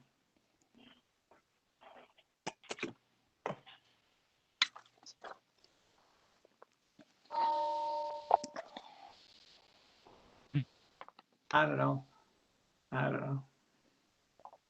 I think if it were no wider than the cha time sign, it would look a lot better. It's just way too wide for me. Yeah, I would agree, Frank. What if we just suggested that it be no wider than the opening below and be reduced proportionately, and just have them do it the same way as the other one was done? Does that include the logo or just the letters? No, I would include the logo. I would include the logo too. I think that's a good suggestion, Frank. I would just reduce the whole thing by, it looks like around 15 or 20% and make it no wider than the opening. That's my, that's my immediate reaction to it. I can support that. Frank, my only concern is it's going to get kind of small. I mean, partly because they got a lot of words in their name. Okay. But like then, ramen bowl plus all right. ramen on high, like All if right. you fit it over right. the opening. All right, then how about centering the letters on the opening, making it a little smaller just to fit the opening, and putting the bowl on top in the middle. Or underneath. Well, I'd put it on top because it's resting on something then. A table. Yeah. Are there any other shots of what other signage is in that courtyard there? That recessed courtyard? That whole area is frightening. I know. That's why I was. Yeah, I mean, it's got a bunch of stuff. There's like a National Guard recruiting sign and some other things. Keone, is that to the left? Is that what you're talking about? Yeah, I think it's, if I remember it, it's kind of big box signs. It's to the left. I mean, I could actually see the bowl going on the right because that's the side the door's on. I mean, on the one hand, I get centering it, but I mean, this has come up in the past that you do something to kind of highlight where you actually walk in. So. Oh, you want to center it on? Yeah, that'd be fine. So it'd be centered on the I and the G sort of. So maybe I don't. Yeah. So the whole thing moved to the left a little bit and then got reduced the rest of the way to be no wider than the opening. And then the bowl gets sort of artfully placed eccentrically to the right. That's fine. I don't care that much. How tall is that? The R or the H? What is the height? The H is the capital letters are 14 inches and the lowercase are 7 inches. Okay. That's why my really one concern though is the 7-inch letters. If we reduce it too small, we wouldn't be able to fit LED lights in there. So that's kind of my only concern. And I'm sort of, I'm looking on Google Earth and maybe staff can do it. There's an Ohio National Guard sign. It's an old box sign. It looks like it's 2.5 feet tall and significantly longer opposite the doorway. The Claire story above the entrance has a whole bunch of signs, and there's a pair of gargantuan Baskin Robbins and Dunkin' Donuts signs on the floor above. So I don't feel like these guys should get penalized with a smaller sign because there is a welter of graphics. Sure. Well, what I'm suggesting, Keone, would only reduce it very slightly. Can you repeat the suggestion, Frank? You're saying sort of. Yeah, take ramen on high and center it on the opening and just make sure it doesn't overlap the openings on either side. So it would probably reduce the width of it by 6 inches or something. That's about it. And then move the chopstick bowl up on top, and as Terry suggested, maybe put it over the right opening, centered over the right opening. Yeah, I think it's going to have to shrink a little bit, Frank, because I don't think it's going to fit if you don't. Yeah, it'll have to shrink. You're right. It'll have to shrink a little bit.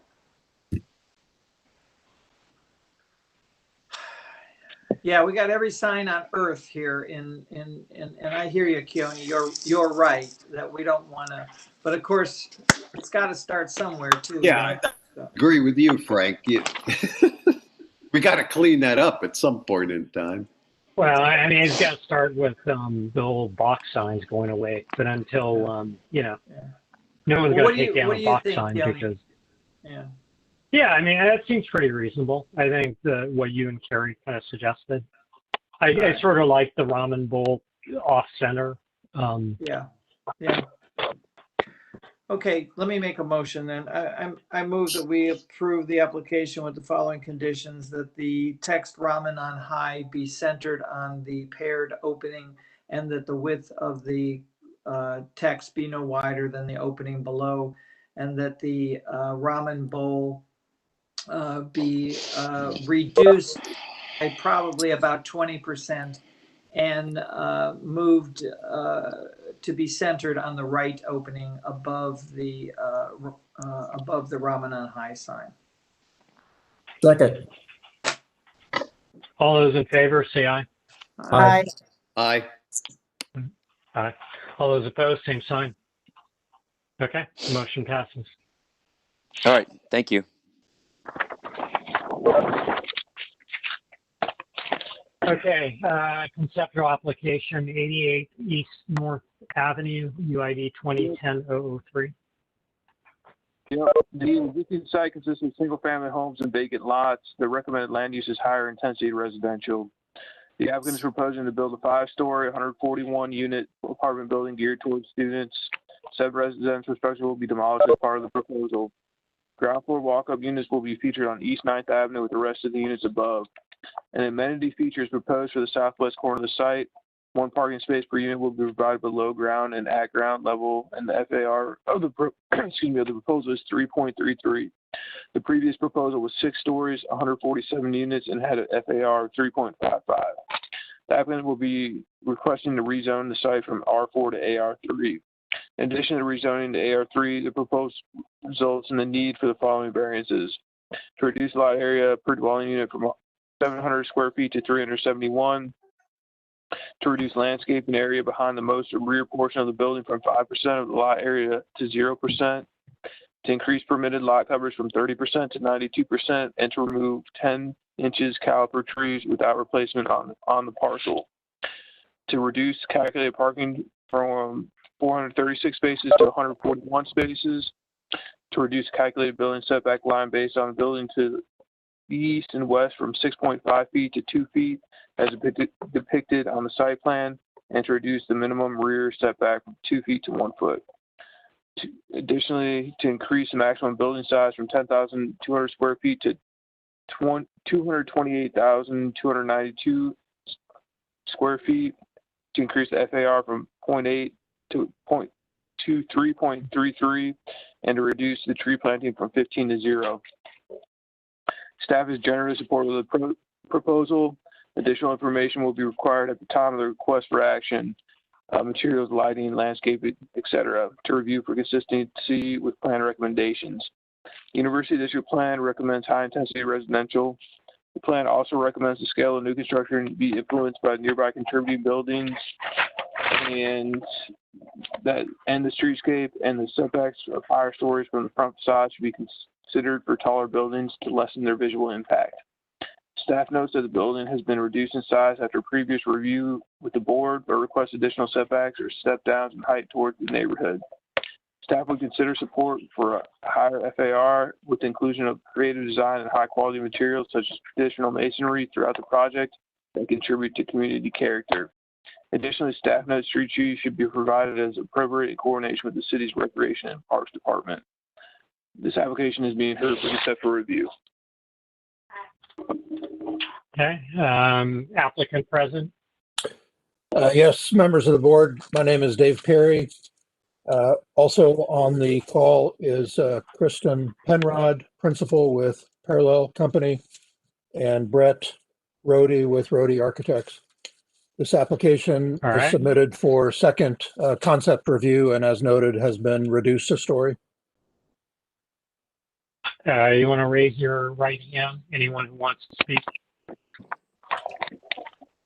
Yes, Dave Perry, Kristen Penrod, Brett Rohde, and Catherine French. The latter two are with Rohde Architects. Yeah, raise your right hand. Is the testimony you're about to give the truth, the whole truth, and nothing but the truth? Yes. Yes. Yes. Yes. Thank you. Okay, go ahead. Brett, you want to go ahead with the architecture? Sure, yeah. Thank you, Dave. And I'm Brett Rohde. The city staff has control of the screen, so just speak up when you're ready. Okay, can you all hear me now? No. Yes. Yes. Okay, great. Yeah, Brett. Yeah, hello. So Brett Rohde here, Rohde Partners. Yeah, glad to be here. Thank you. Again, coming before you to give you a little progress update on the project. As Dave mentioned, we've reduced the project by 1 story, so now it's 5 stories instead of 6. We continue to work on details and materials for the project. We've included elevations of all sides of the building in our application, our package to you, so I can walk you through those if you'd like. Would anyone like me to kind of back up and give you more of an overview of the project, or are you familiar enough with it to be able to ask questions and give us comments? The only thing I'd like you to review with us is the unit mix, the size of the unit, and the bedroom count. Okay, Kristen, I'll turn that over to you. Yeah, so can you guys hear me? Yes. Okay. Yes. We have right now we have 141 units, about 324 bedrooms, and we have 146 spaces, still trying to target that 1 to 1 unit parking space requirement. Total net rentable square footage is about 137,000. Average square footage size is about 974. We have a mix of. How many bedrooms are those units? We have 324 bedrooms. How many bedrooms are each unit? Which mix? Oh, we have a mix of studios, 1s, 2s, 3s, 4s, and a few 5s. We only have 2 5-bedrooms. Our percentage mix is primarily made up of studios, 1s, and 2s. Thank you.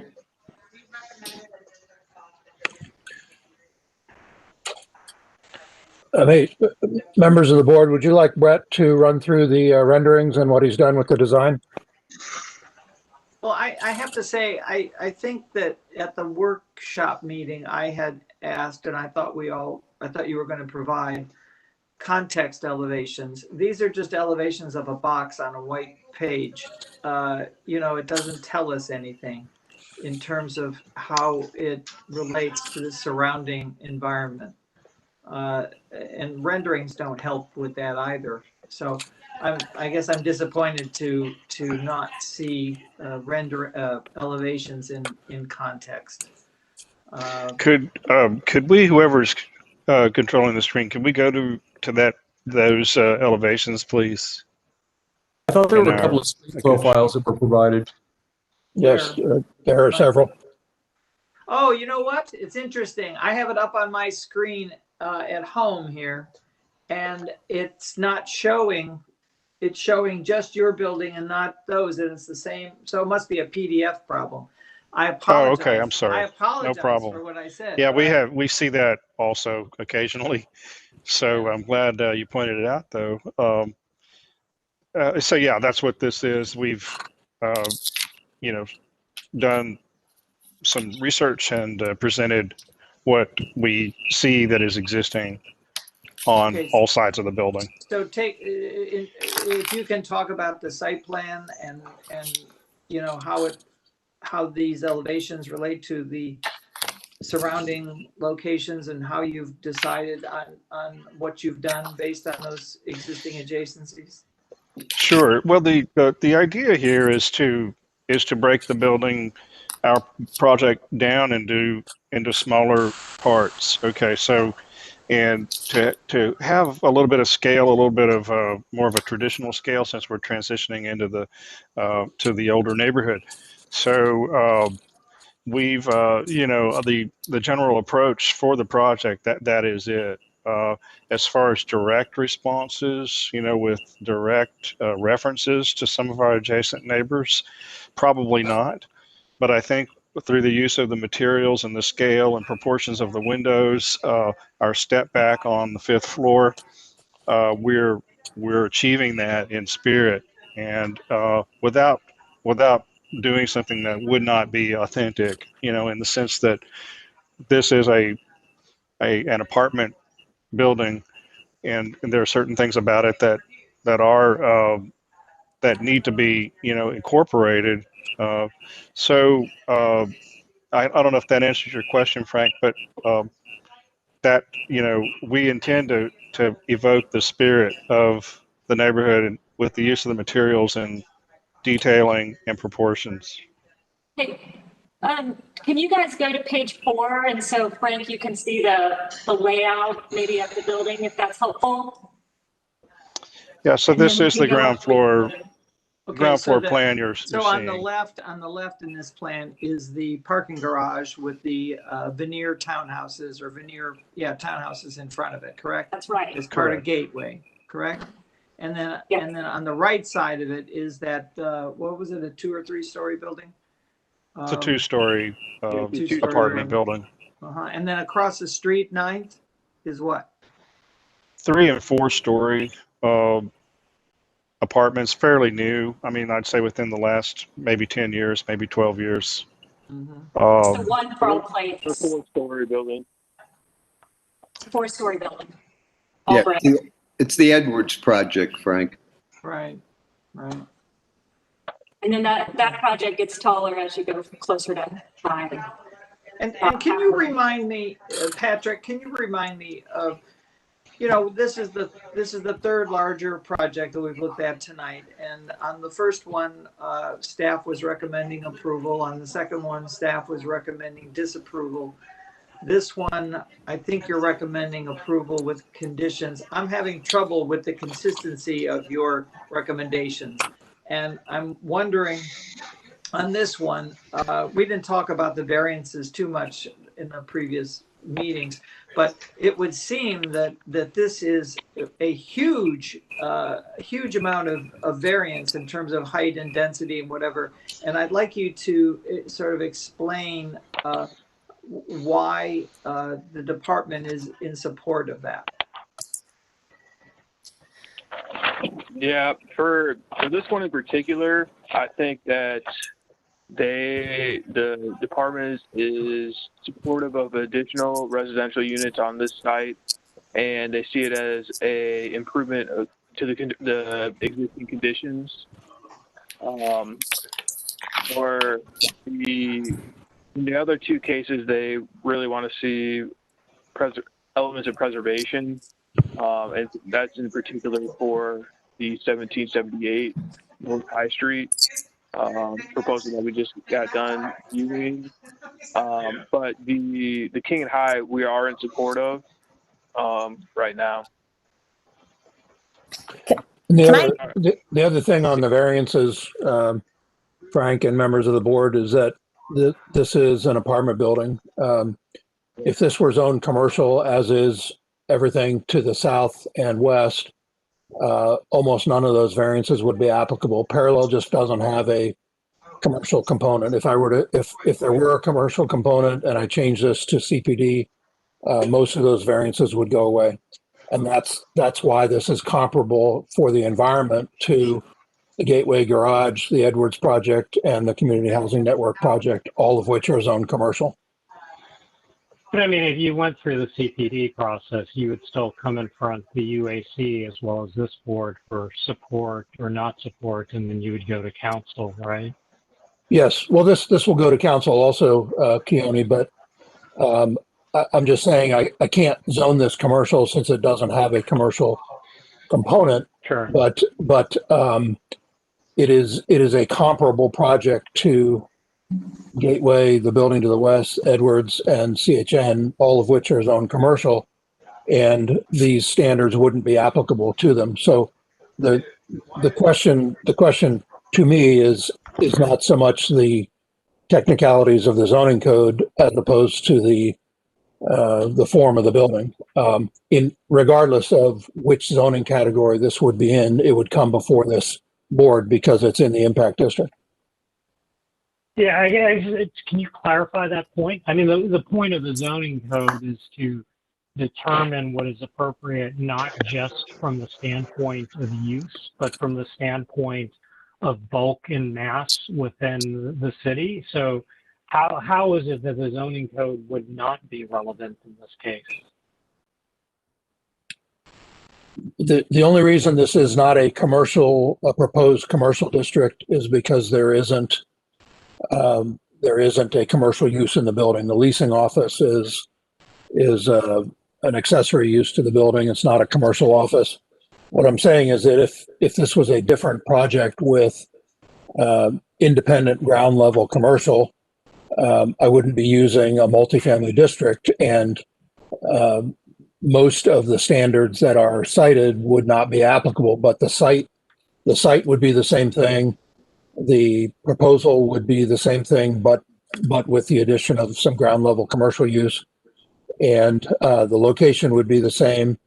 And the planning staff isn't focused on the district as opposed to the location and the proximity to High Street, very, very close to High Street, the high density area, and that it's comparable to other nearby projects.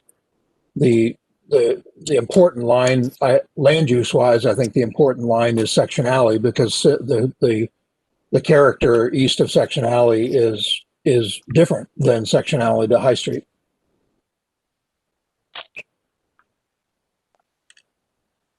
I guess one question I'm curious about, and this is more for Patrick.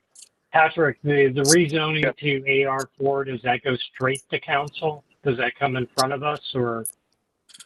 The rezoning would need a letter of recommendation. Is that okay? That's my understanding. Lewis, can you maybe confirm or deny that for me? Yeah, the rezoning would need a recommendation from the UIDRB and the UAC, is my understanding, and then it would go forward to council for the actual vote. That's correct. Right. Okay. Yep. Well, yes on the recommendations, Keone, but the rezoning also goes to the Development Commission. So there is a public hearing specifically on the rezoning also. Sure. Sure. Can I ask, are you done, Keone, with your questions? Yeah. Okay. Can I ask, going back to the elevation page that I insulted you on, I have a question. How come there is a 3-story on 9th Avenue facade, let's say, there's a 3-story building on the left that is almost as tall as your 5-story building. And as we move up to the top, to the Section Alley elevation, there's a 4-story building that's taller than your 5-story building. Can you explain that? Could be floor to floor. You know, our floor to floor, our ceiling heights are 9 feet, and our floor to floor is 10 feet 8. It could be that those projects have higher ceilings, Frank, taller floor to floors. But are you sure that you have them drawn correctly? I guess is my question. Yeah, I would agree, Frank. He points that out. The scales are all over the board. The little building over to the lower right, that appears to be about the same scale. It's a half-story up, and then it's pretty close. The building that is in the 10th Avenue elevation also looks much larger scale-wise than your building for some reason. 2 stories that equates to 3 stories on your building. I'm not convinced that this is drawn correctly. We will double check. Okay. I see your point. We'll double check that and reconfirm and get back with you. On the East 9th elevation, Brett is showing the facade of the Gateway building, which has 3-story apartments on the garage facade, but he's also showing the garage behind it and the elevator tower. The garage is higher than the apartments. I understand, Dave. I'm reading it correctly. I'm just saying I think it's not, something's wrong. Something's crazy. I would agree, Frank. Frank, it's a good point, and we will fix it. Yeah. It's a good point. I'm mindful of time here, but can we go to level 2 plan?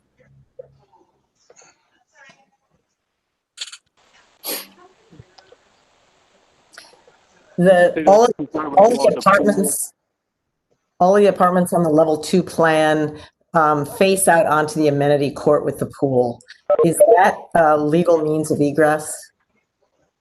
Yes, we're not showing all the detail of this. This is a very conceptual, kind of just a plan diagram. So yes, we will have additional egress than we're showing here specifically, but Don't you absolutely at two least, means of egress. yeah, but don't you have to be able to escape from a bedroom window? Not in this particular. No, you don't. I think you're thinking of maybe townhome Okay. type construction. This is considered Okay. type 5 under the Ohio Building Code. So no, Okay. So there is not a requirement. what I would call attention to, and you probably have a better sense of marketing these units than anyone, but on this floor and each of the subsequent floors up to the 5th floor, when you've got a corner unit that's 1,600 square feet, however that unit's going to break down, you've got a very tiny surface with daylight, window, fresh air, view, and all of those are on the courtyard side. So all of the units are on the inside of the apartment corridor have somewhat limited access to light and air. And particularly in the upper floors, in the lower right-hand corner where you have the diagonal slice, I think you're going to have a hard time putting any furniture in that unit. It's something we've done a number. I mean, I'm talking hundreds, thousands of, around the country, and it's kind of a standard unit layout for a corner. Is it the best unit in the building? Maybe not, but it's certainly one that Kristen will rent and will provide a great space for some people. But it's one of those things that we deal with corners, and it relates back to efficiency and building cost. We're trying to keep our costs down so we can keep our rents down. Yeah, what would a unit like that, how many bedrooms would be in that corner unit and what would it rent for? We've done 1-bedrooms and 2-bedrooms, and in our current layout, they are 2-bedroom units, in that corner. But Kristen, maybe you could talk about the economics. I would use the Highline at 9, which is kind of catty corner to us as a pretty good comparison of our rents. And I can pull up specifics if you want us to look at that. Yes, I would. So could you pull them up? Yeah. Give me 1 second. And the layouts of this are not completely done. So we are right now doing unit plan layouts. And I can tell you that's a large effort that a lot of emphasis on to make sure they function. So this is not completely laid out yet. But what I could show you, we've got units like that at the View on 5th there in Columbus, fairly new project that's very successful. And we have a number of units just like this that are fully rented. Do we have another case yet? It's 6 o'clock. Yeah, we do have one more case, Frank. Yeah. While you're looking for that, let me just throw something out. I think you need to take a very hard look at. I still am under the opinion that the density is too much. I really appreciate what you've done in reducing it by a floor. But I think something that's bothersome, and I think this inquiry into the rents and the number of bedrooms and the type of unit is appropriate. When I see the title of your project being 9th Student Housing, it really raises a flag for me based on what I know of the development that's happening on Ohio State's property. Currently, we're going to get a $1.2 billion addition to the cancer hospital. And in addition to that, we're going to get the redevelopment of the entire site in front of that hospital to King Avenue. The university is projecting that the 3 shifts just in the cancer hospital are going to be about 6,000 employees, new employees. And then the addition of all the redevelopment of the other area I just mentioned will be in the neighborhood of 10,000 employees. So the conversation I had last week was real interesting because the opportunity, I think, to address other markets, which would, reflect on your floor plans, and I don't need to tell you what it would reflect on. I would just suggest you may want to take another look at what your market is there. Yeah, and I know we are running up against time, and we didn't have a whole lot to go through this with you guys today, but Pasquale, I hear your comment, and I think the title block being student housing probably makes you think in a different way than I think. I like to be very upfront that we are renting by the bed, which is a student housing thing. But what we do, and we're having extreme success with this right now in Birmingham, Alabama, where we're downtown near all the medical campus there, is we are not attracting the undergraduate population. We are attracting a graduate and more focused young professionals. And that's why we have a bigger mix here of studios 1s and 2s for that reason. We believe we will still have students, and they're going to be juniors and seniors, which are going to want a more private housing anyway. But I do believe that our price point is going to be and I can give you the numbers right now, the studios 1s and 2s is going to be less than the Short North area. And that will allow graduate students to actually have a nice walk to campus versus having to drive from Short North. Can you give us a number? Yeah, so I mean, the studios are starting around 1,400. The 1 bedrooms are around 1,600. The 2 bedrooms are around 1,200. 3 bedrooms around 1,000, and then the 4 bedrooms go to about 935. A bed or a bedroom? That's right. I think she means per bed. Yes, yeah, that's what I got. No, because the rents in the Short North average between $1.80 and $2 a square foot. Yeah, and so we don't if you look at the total that they're paying a month, their units are much bigger.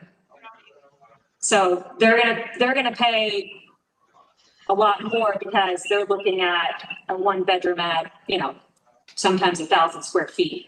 Right. But I've looked at it on a cost per unit basis, and we're from the newer stuff that I'm seeing in Short North, we're a couple $100 less. So I just suggested you look. get your point. But I still think the project's too dense for that site. Thank you for educating me on that. Any other board member comments? I just have a question. This is Carrie. So what would help me is on your street profile running from units lining the Gateway Garage, there's like a missing tooth. So I'm looking at an aerial on my phone. I don't know how current it is, but what's planned in that space between the west edge of your building? I think it's the not amenity area, but leasing. Yeah, leasing office. So what? I mean, obviously you don't own it, but I'm just curious what. I mean, actually, I think I may know who owns it. I don't know if the house is still there, but it's just it's a concern I have that you've got this big buildings in density, and there's going to be this weird missing tooth. Do you mean the area between this building and the Gateway Garage? Yeah, that's part of the Gateway property. Yeah, that's a dog. Going to be a dog park. That's what I heard. Christiana was planning on doing that. I just didn't know where that was. If that was still a thing. So yeah, that's not part of this property. A landscape plan some time ago on that. But I think it was for them to go raise money. I don't think it was ever a project. Yeah. Oh. Okay. So, Carrie, on the landscape, by the time we come back next month, we have engaged a landscape architect to help us kind of form up the streets a little bit better. The dog park is not on our property, but we are trying to engage with Gateway to figure out how to meld that in. And I've talked to the landscape architect about helping there, but I'm not sure how that's going to work with not being property. But I completely see your point on that piece and how that's going to be integrated. So that I mean, if it's going to be if it's going to be public open space, then I certainly don't have an objection. I still have a question though, if you've done any sun studies in terms of how sunny that second level amenity deck where the pools are going to be, when buildings are going up 3 more stories. It's just a concern I have that I'm just concerned it's going to be fairly shady. It's going to be shady. I'm not going to sugarcoat that for you. We've done the sun studies, and it is going to be shady. There's going to be some sun, but we're not looking at doing a big pool. This is not indicative where the pool is of what it is. We're trying to find some creative ways with our landscape to do kind of a larger heated, 3-foot type. I use the word heated pool probably, or heated water feature. And how that, and then grills and some outdoor space with, so we will have more we're formulating that literally right now. I just don't have a lot for you. Okay, that's fine. Hey, All right, well, let's, members of let the me, board, can I we ask got a one more question? applicant. Go ahead. Keone, is there feedback that any of you or all of you can give Brett Rohde regarding? We've covered a lot of ground tonight, but I think some feedback on the architecture, materials, and so on would be helpful for Brett on the next submittal. Can we touch on the architecture, materials, and types of things? I think we're running late, and that's not really what this meeting is supposed to be about. Yeah, Well, I mean, I think, well, look, I guess what I would say, Dave, to do what you proposed, you're going to need the zoning variance and or the rezoning. Right. And typically we've tried to not put the cart in front of the horse too much. Sometimes it's unavoidable, but we don't want to invest too much time in critiquing a design that may or may not be acceptable per the zoning code. So I apologize that we need to move on, but I think we do. You do always have the option of the business meeting if you want to discuss in detail. The one thing I'll say is I looked at the AR4 zoning code. I looked at the university plan. I get where you're coming from. It is an odd bit of property. I can see an argument for the increase for some of the zoning variances. From my standpoint, I would encourage you to think about what's appropriate for the location. I think Pasquale has a point on what is the right amount of density. And I think Frank has suggested that the way to prove what you're proposing is or is not appropriate is to provide appropriately scaled drawings that shows the building in context with its neighbors and makes a case for the height and the bulk. And like Frank and the others, it appears that there's a problem with the elevations. Because if the elevations are accurate, the building is weirdly scaled relative to the adjacent properties and not to its favor. Very good. Thank you. Thank you. All right. Thank you. Next project, still Dave Perry, 1475 North High, UID 2011-002. Yep, the corner of North High Street and 8th Avenue. The applicant is proposing to redevelop the site with a 6-story, 72-foot tall cheese building that will feature 146 dwelling units. Additionally, the building will feature an accessory leasing office and 1,300 square feet of ground level commercial tenant space on High Street. A 129 space parking garage is included as part of the proposal. The existing site currently has a mix of uses, including commercial and residential space, and 2 contributing residential structures are proposed for demolition as part of this proposal. Additionally, the proposal requires the following variances: to permit a mixed-use building with a maximum of 146 dwelling units, an accessory leasing office, and 1,350 square feet of commercial space, which the commercial space does not occupy the entire length of North High Street frontage. To reduce the 10-foot by 10-foot clear vision triangle at the intersection of West 8th Avenue and North Wall Street. Staff is generally supportive of the proposal. Additional information will be required at the time of the request for action to review for consistency with plan recommendations. The University District Plan recommends regional mixed use for the site with a minimum FAR and no maximum FAR. The plan also recommends the scale of new construction be influenced by nearby contributing buildings in the streetscape, and the setbacks of higher stories from the front facade should be considered for taller buildings to lessen their visual impact. The plan additionally provides recommendations for window and door openings, building materials, lighting, landscaping, and screening.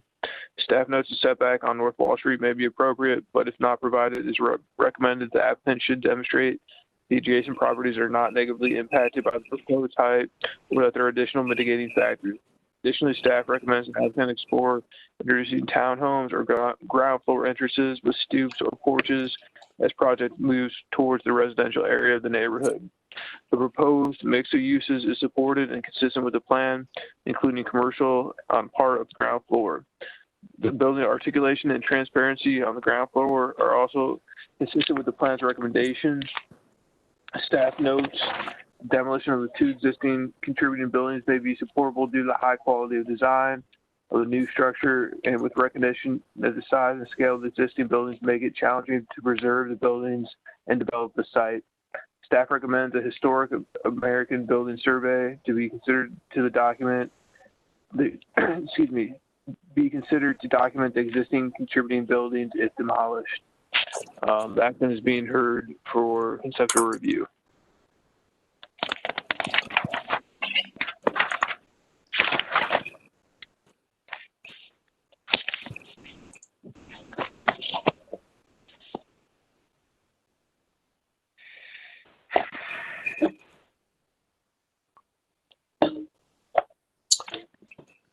Are you ready for us? I am. Okay. This is an Avenue Partners project. This is Dave Perry. I'm involved with the zoning, but it's an Avenue Partners project. Paul Party and others from Avenue Partners are on the call. Sullivan Bruck is the architect, and I see Joe Sullivan on the call also. So we were at the business meeting on this project, and Joe, do you want to take it from here on the architecture?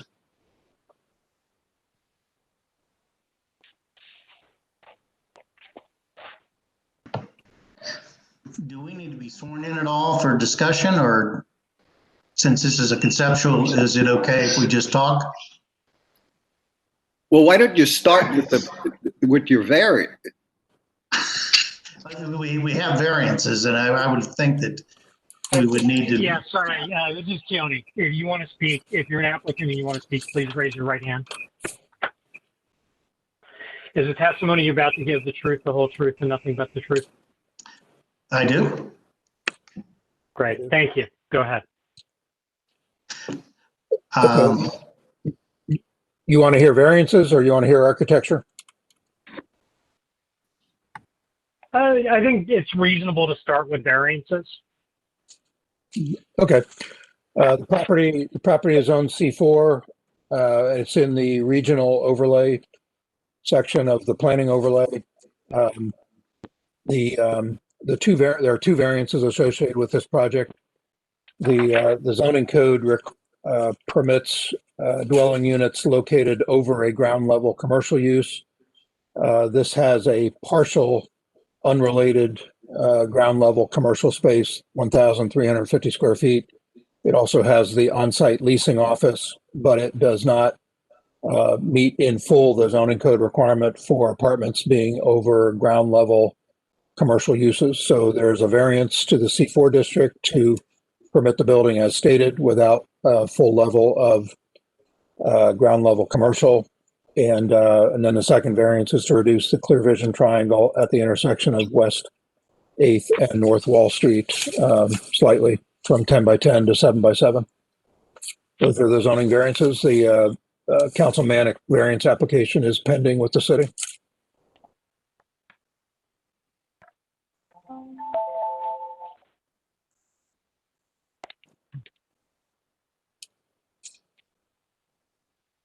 Could we see the site plan?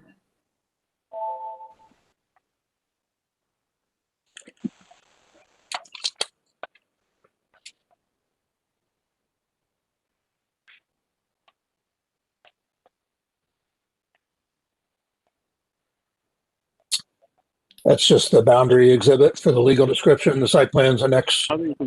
Yeah. Yeah, there we go.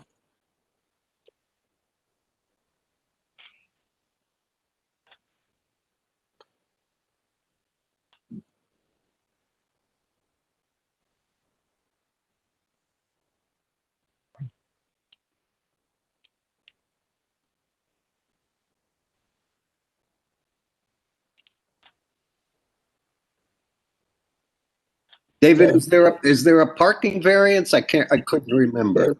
There's not a parking variance. No. The, you see the high street frontage of the building on the right and the non-parking area, the commercial tenant space is to the north of the entrance from High Street, and leasing office and fitness and other things are south of that. So that's the issue with the C4 district for the variance on all of that tenant space not being independent commercial space. And then at the southeast corner of the building where you see the word water, that corner of the building is we're reducing the clear vision triangle slightly at the intersection of 8th and the alley.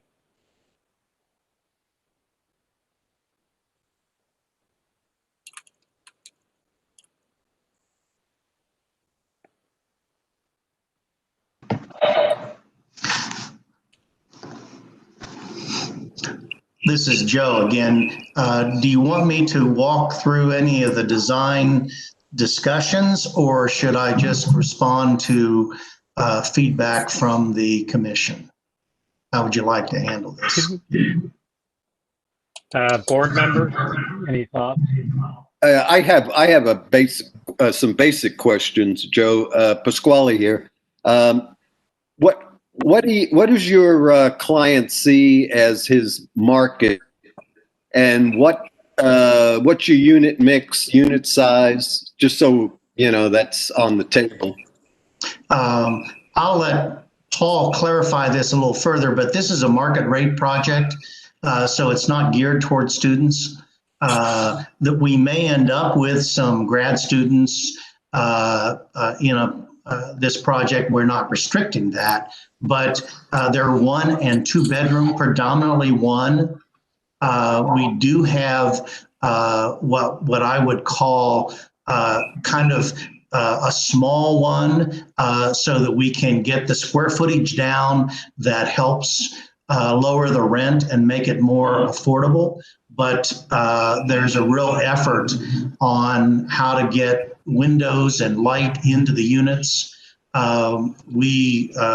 We're very particular on how plans develop to make the units live as big as we possibly can. And this is no different than any project that we would do in the Short North or the Brewery District or other urban areas downtown. In that respect, it's the same kind of approach to unit design. This is just located a little closer to the university. Joe, what do you think the lease structure? Is it by bedroom or? No, they're by unit. Thank you. I don't have much to add to what Joe said there. It's about 80% 1 bedroom and about 20% 2 bedroom. Average unit size is close to 700 square feet. It is definitely a market rate, not a student housing type project. I think you're right on target.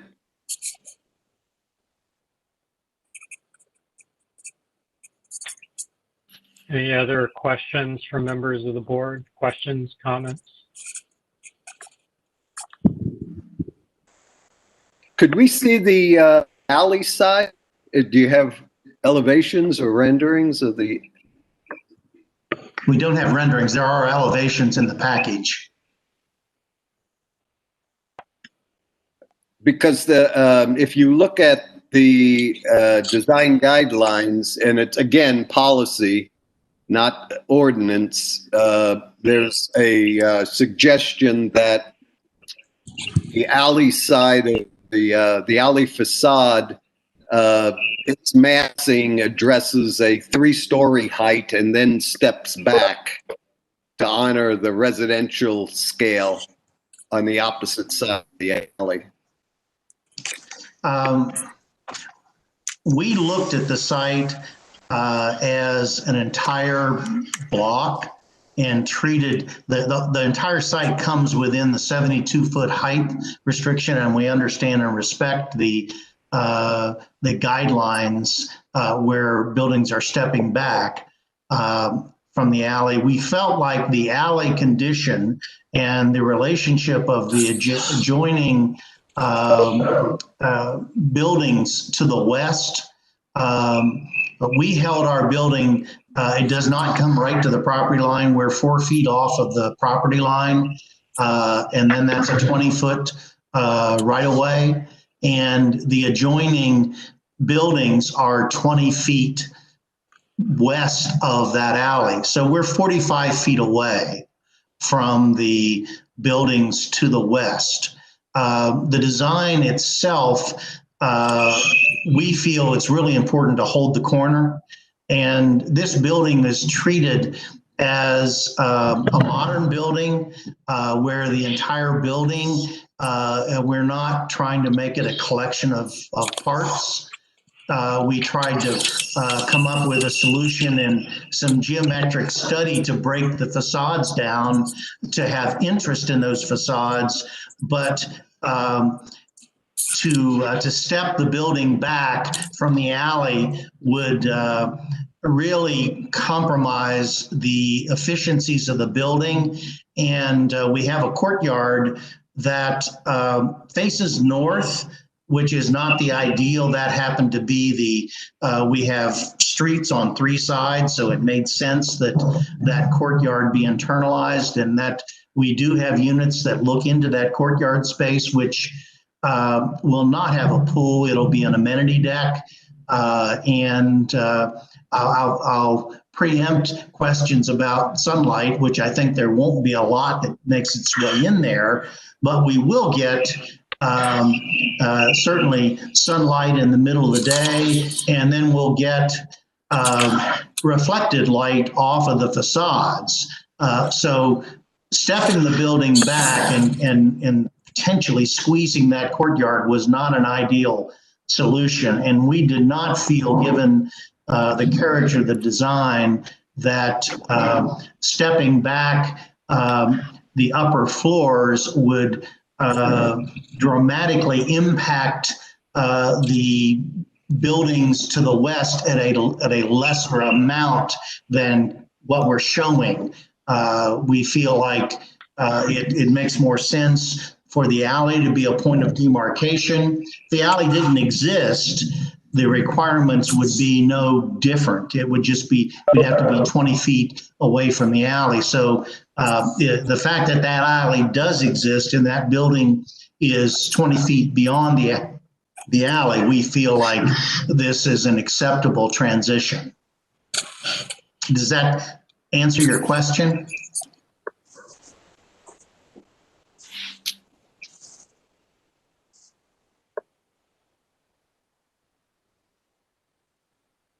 Oh, is that addressed? Oh, I'm sorry. Yeah, Pasquale, I'm sorry. Did that at least, that was our thought process. Okay. Thanks for sharing your thought process.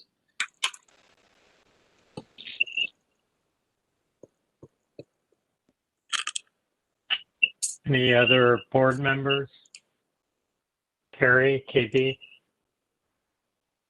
I'm just curious on your south elevation. Once you turn the corner, that's all glazed, and I'm trying to look at the plans on my phone. I'm not at work right now, so I apologize for that. So what is inbound from that glazing on the ground floor from the sidewalk? Is that garage, or is it the retail stops? I think if you go back to your plan, Yes, that is garage.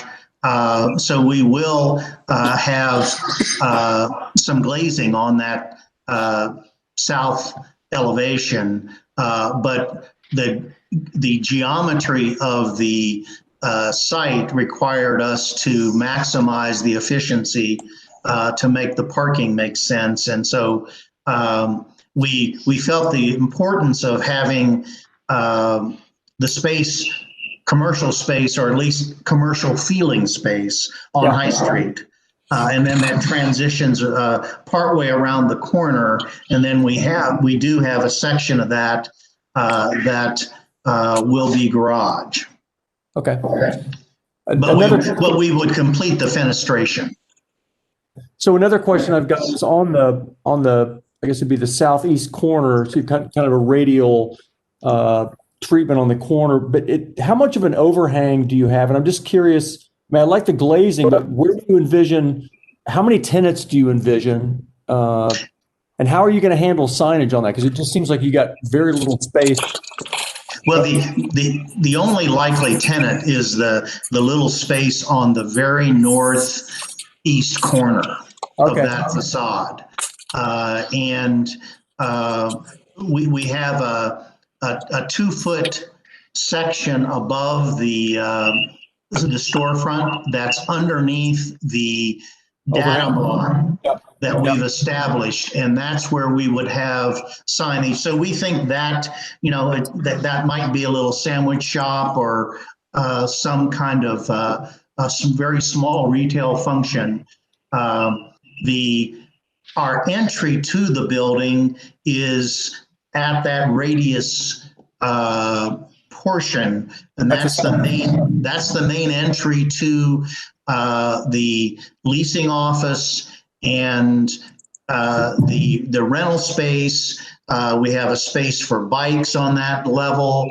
We'll have area for mailboxes and packages, and we have what we're calling kind of a cafe, which is kind of a multifunctional space. Now that people are working from home or whatever, that it's more of a casual environment that will have juice bar, coffee, that area, and that's just north of the leasing space. And then we have a fitness space that will be visible from High Street. And then the overhang, where it's curved, you get additional space for the overhang. And then the fin that is defined on the corner is 3.5 feet beyond the storefront. So you get that space plus that extra space where the entry occurs. And regarding the northern space, that hasn't really been finalized as we look at how where that entry might occur. It'll probably have some kind of a step back where that entrance would be. Okay, thank you.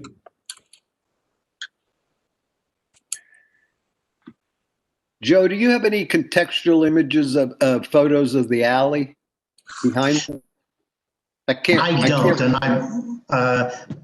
we took some, but they were not in part of the package, and I wasn't sure we were going to be able to share anything at this meeting. We'll certainly be happy to provide more of those at our next meeting. And I think with what Frank recommended on the project on 9th, I think we need contextual images also. Sure. And I think that's a valid point. Channeling Frank, I think at the business meeting, it was suggested that the level of the second floor be picked up a little to give the first floor a kind of appropriate commercial scale. Was that done?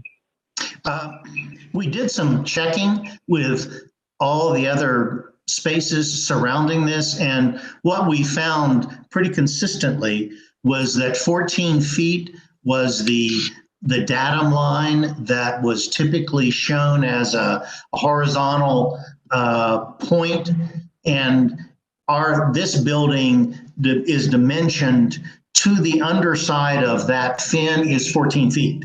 So that is consistent with what the buildings that are around this are. And we feel the scale feels pretty good. I mean, we're certainly willing to listen and have further discussions about that, but we didn't have that information available at the time of the business meeting. But this is consistent in that respect.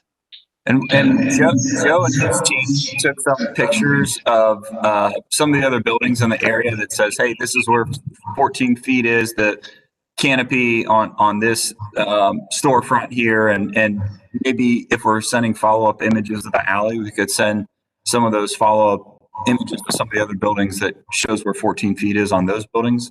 I'm not sure if that's helpful or not.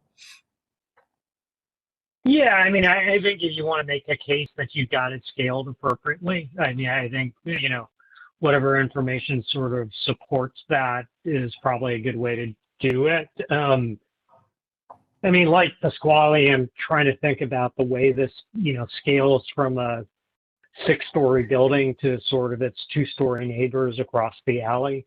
And I think, you know, architectural drawings showing everything in scale, that makes your case is probably a good thing. We will certainly do that.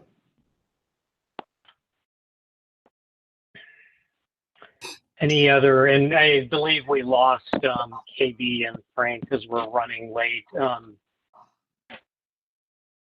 Any other board member? Let's see. Yeah. Okay. So anything else, Carrie, Pasquale? No. Any questions from the applicant? I don't believe so. I would mention that we're still studying materials and colors. So this is just kind of a representation of a first pass, but we will be bringing more information forward as we start to zero in on. But these will all be durable, high quality materials, and that where precision in detailing is going to be really important to us. So that's going to be evident as we kind of take this the next step and start to refine it.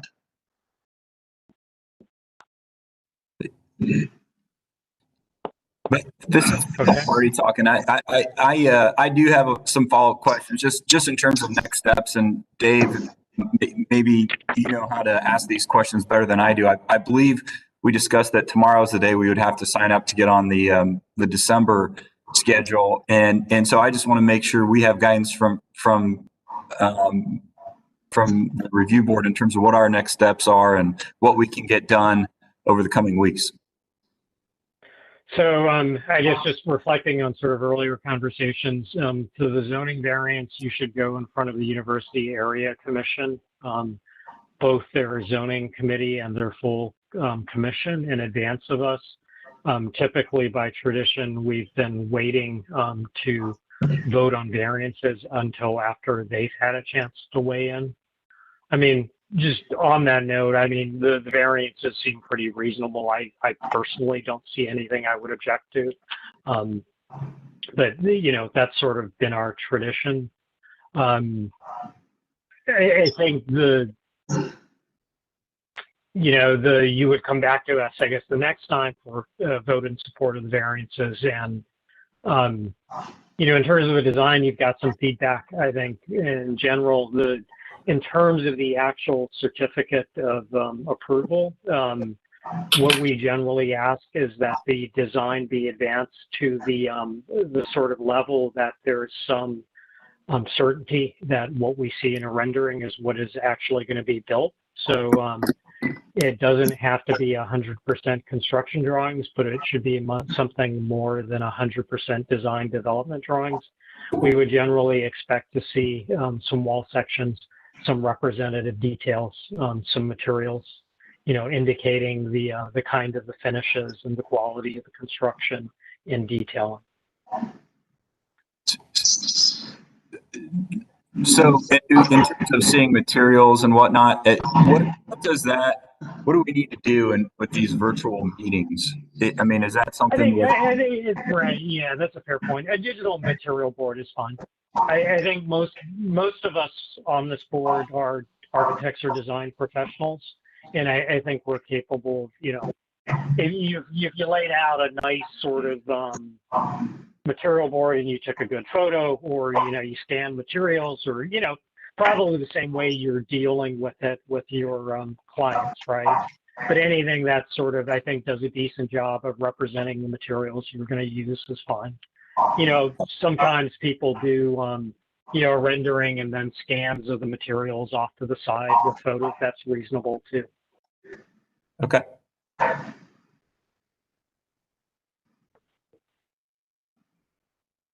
I think, when you come back for the variance vote, I would come back with the drawings that kind of makes the case and just kind of puts to bed any lingering questions about the conceptual design. But I think between the business meeting 2 weeks ago and this meeting, you've gotten a pretty significant amount of feedback. Yeah, and that being said, you had said that the deadline for the December meeting is tomorrow, but since you appeared at this meeting, you do have a week extension. So as long as you give me updated materials by next week, that's all right.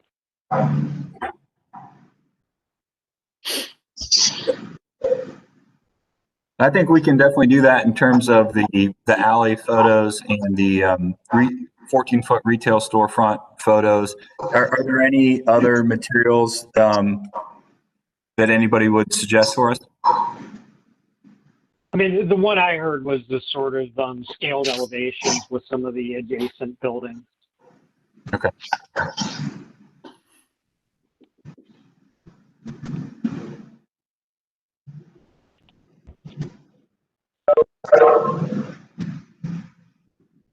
Any other questions?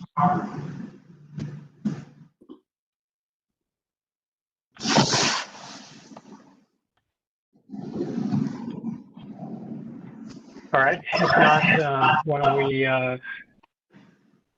get through the last of the business for the evening?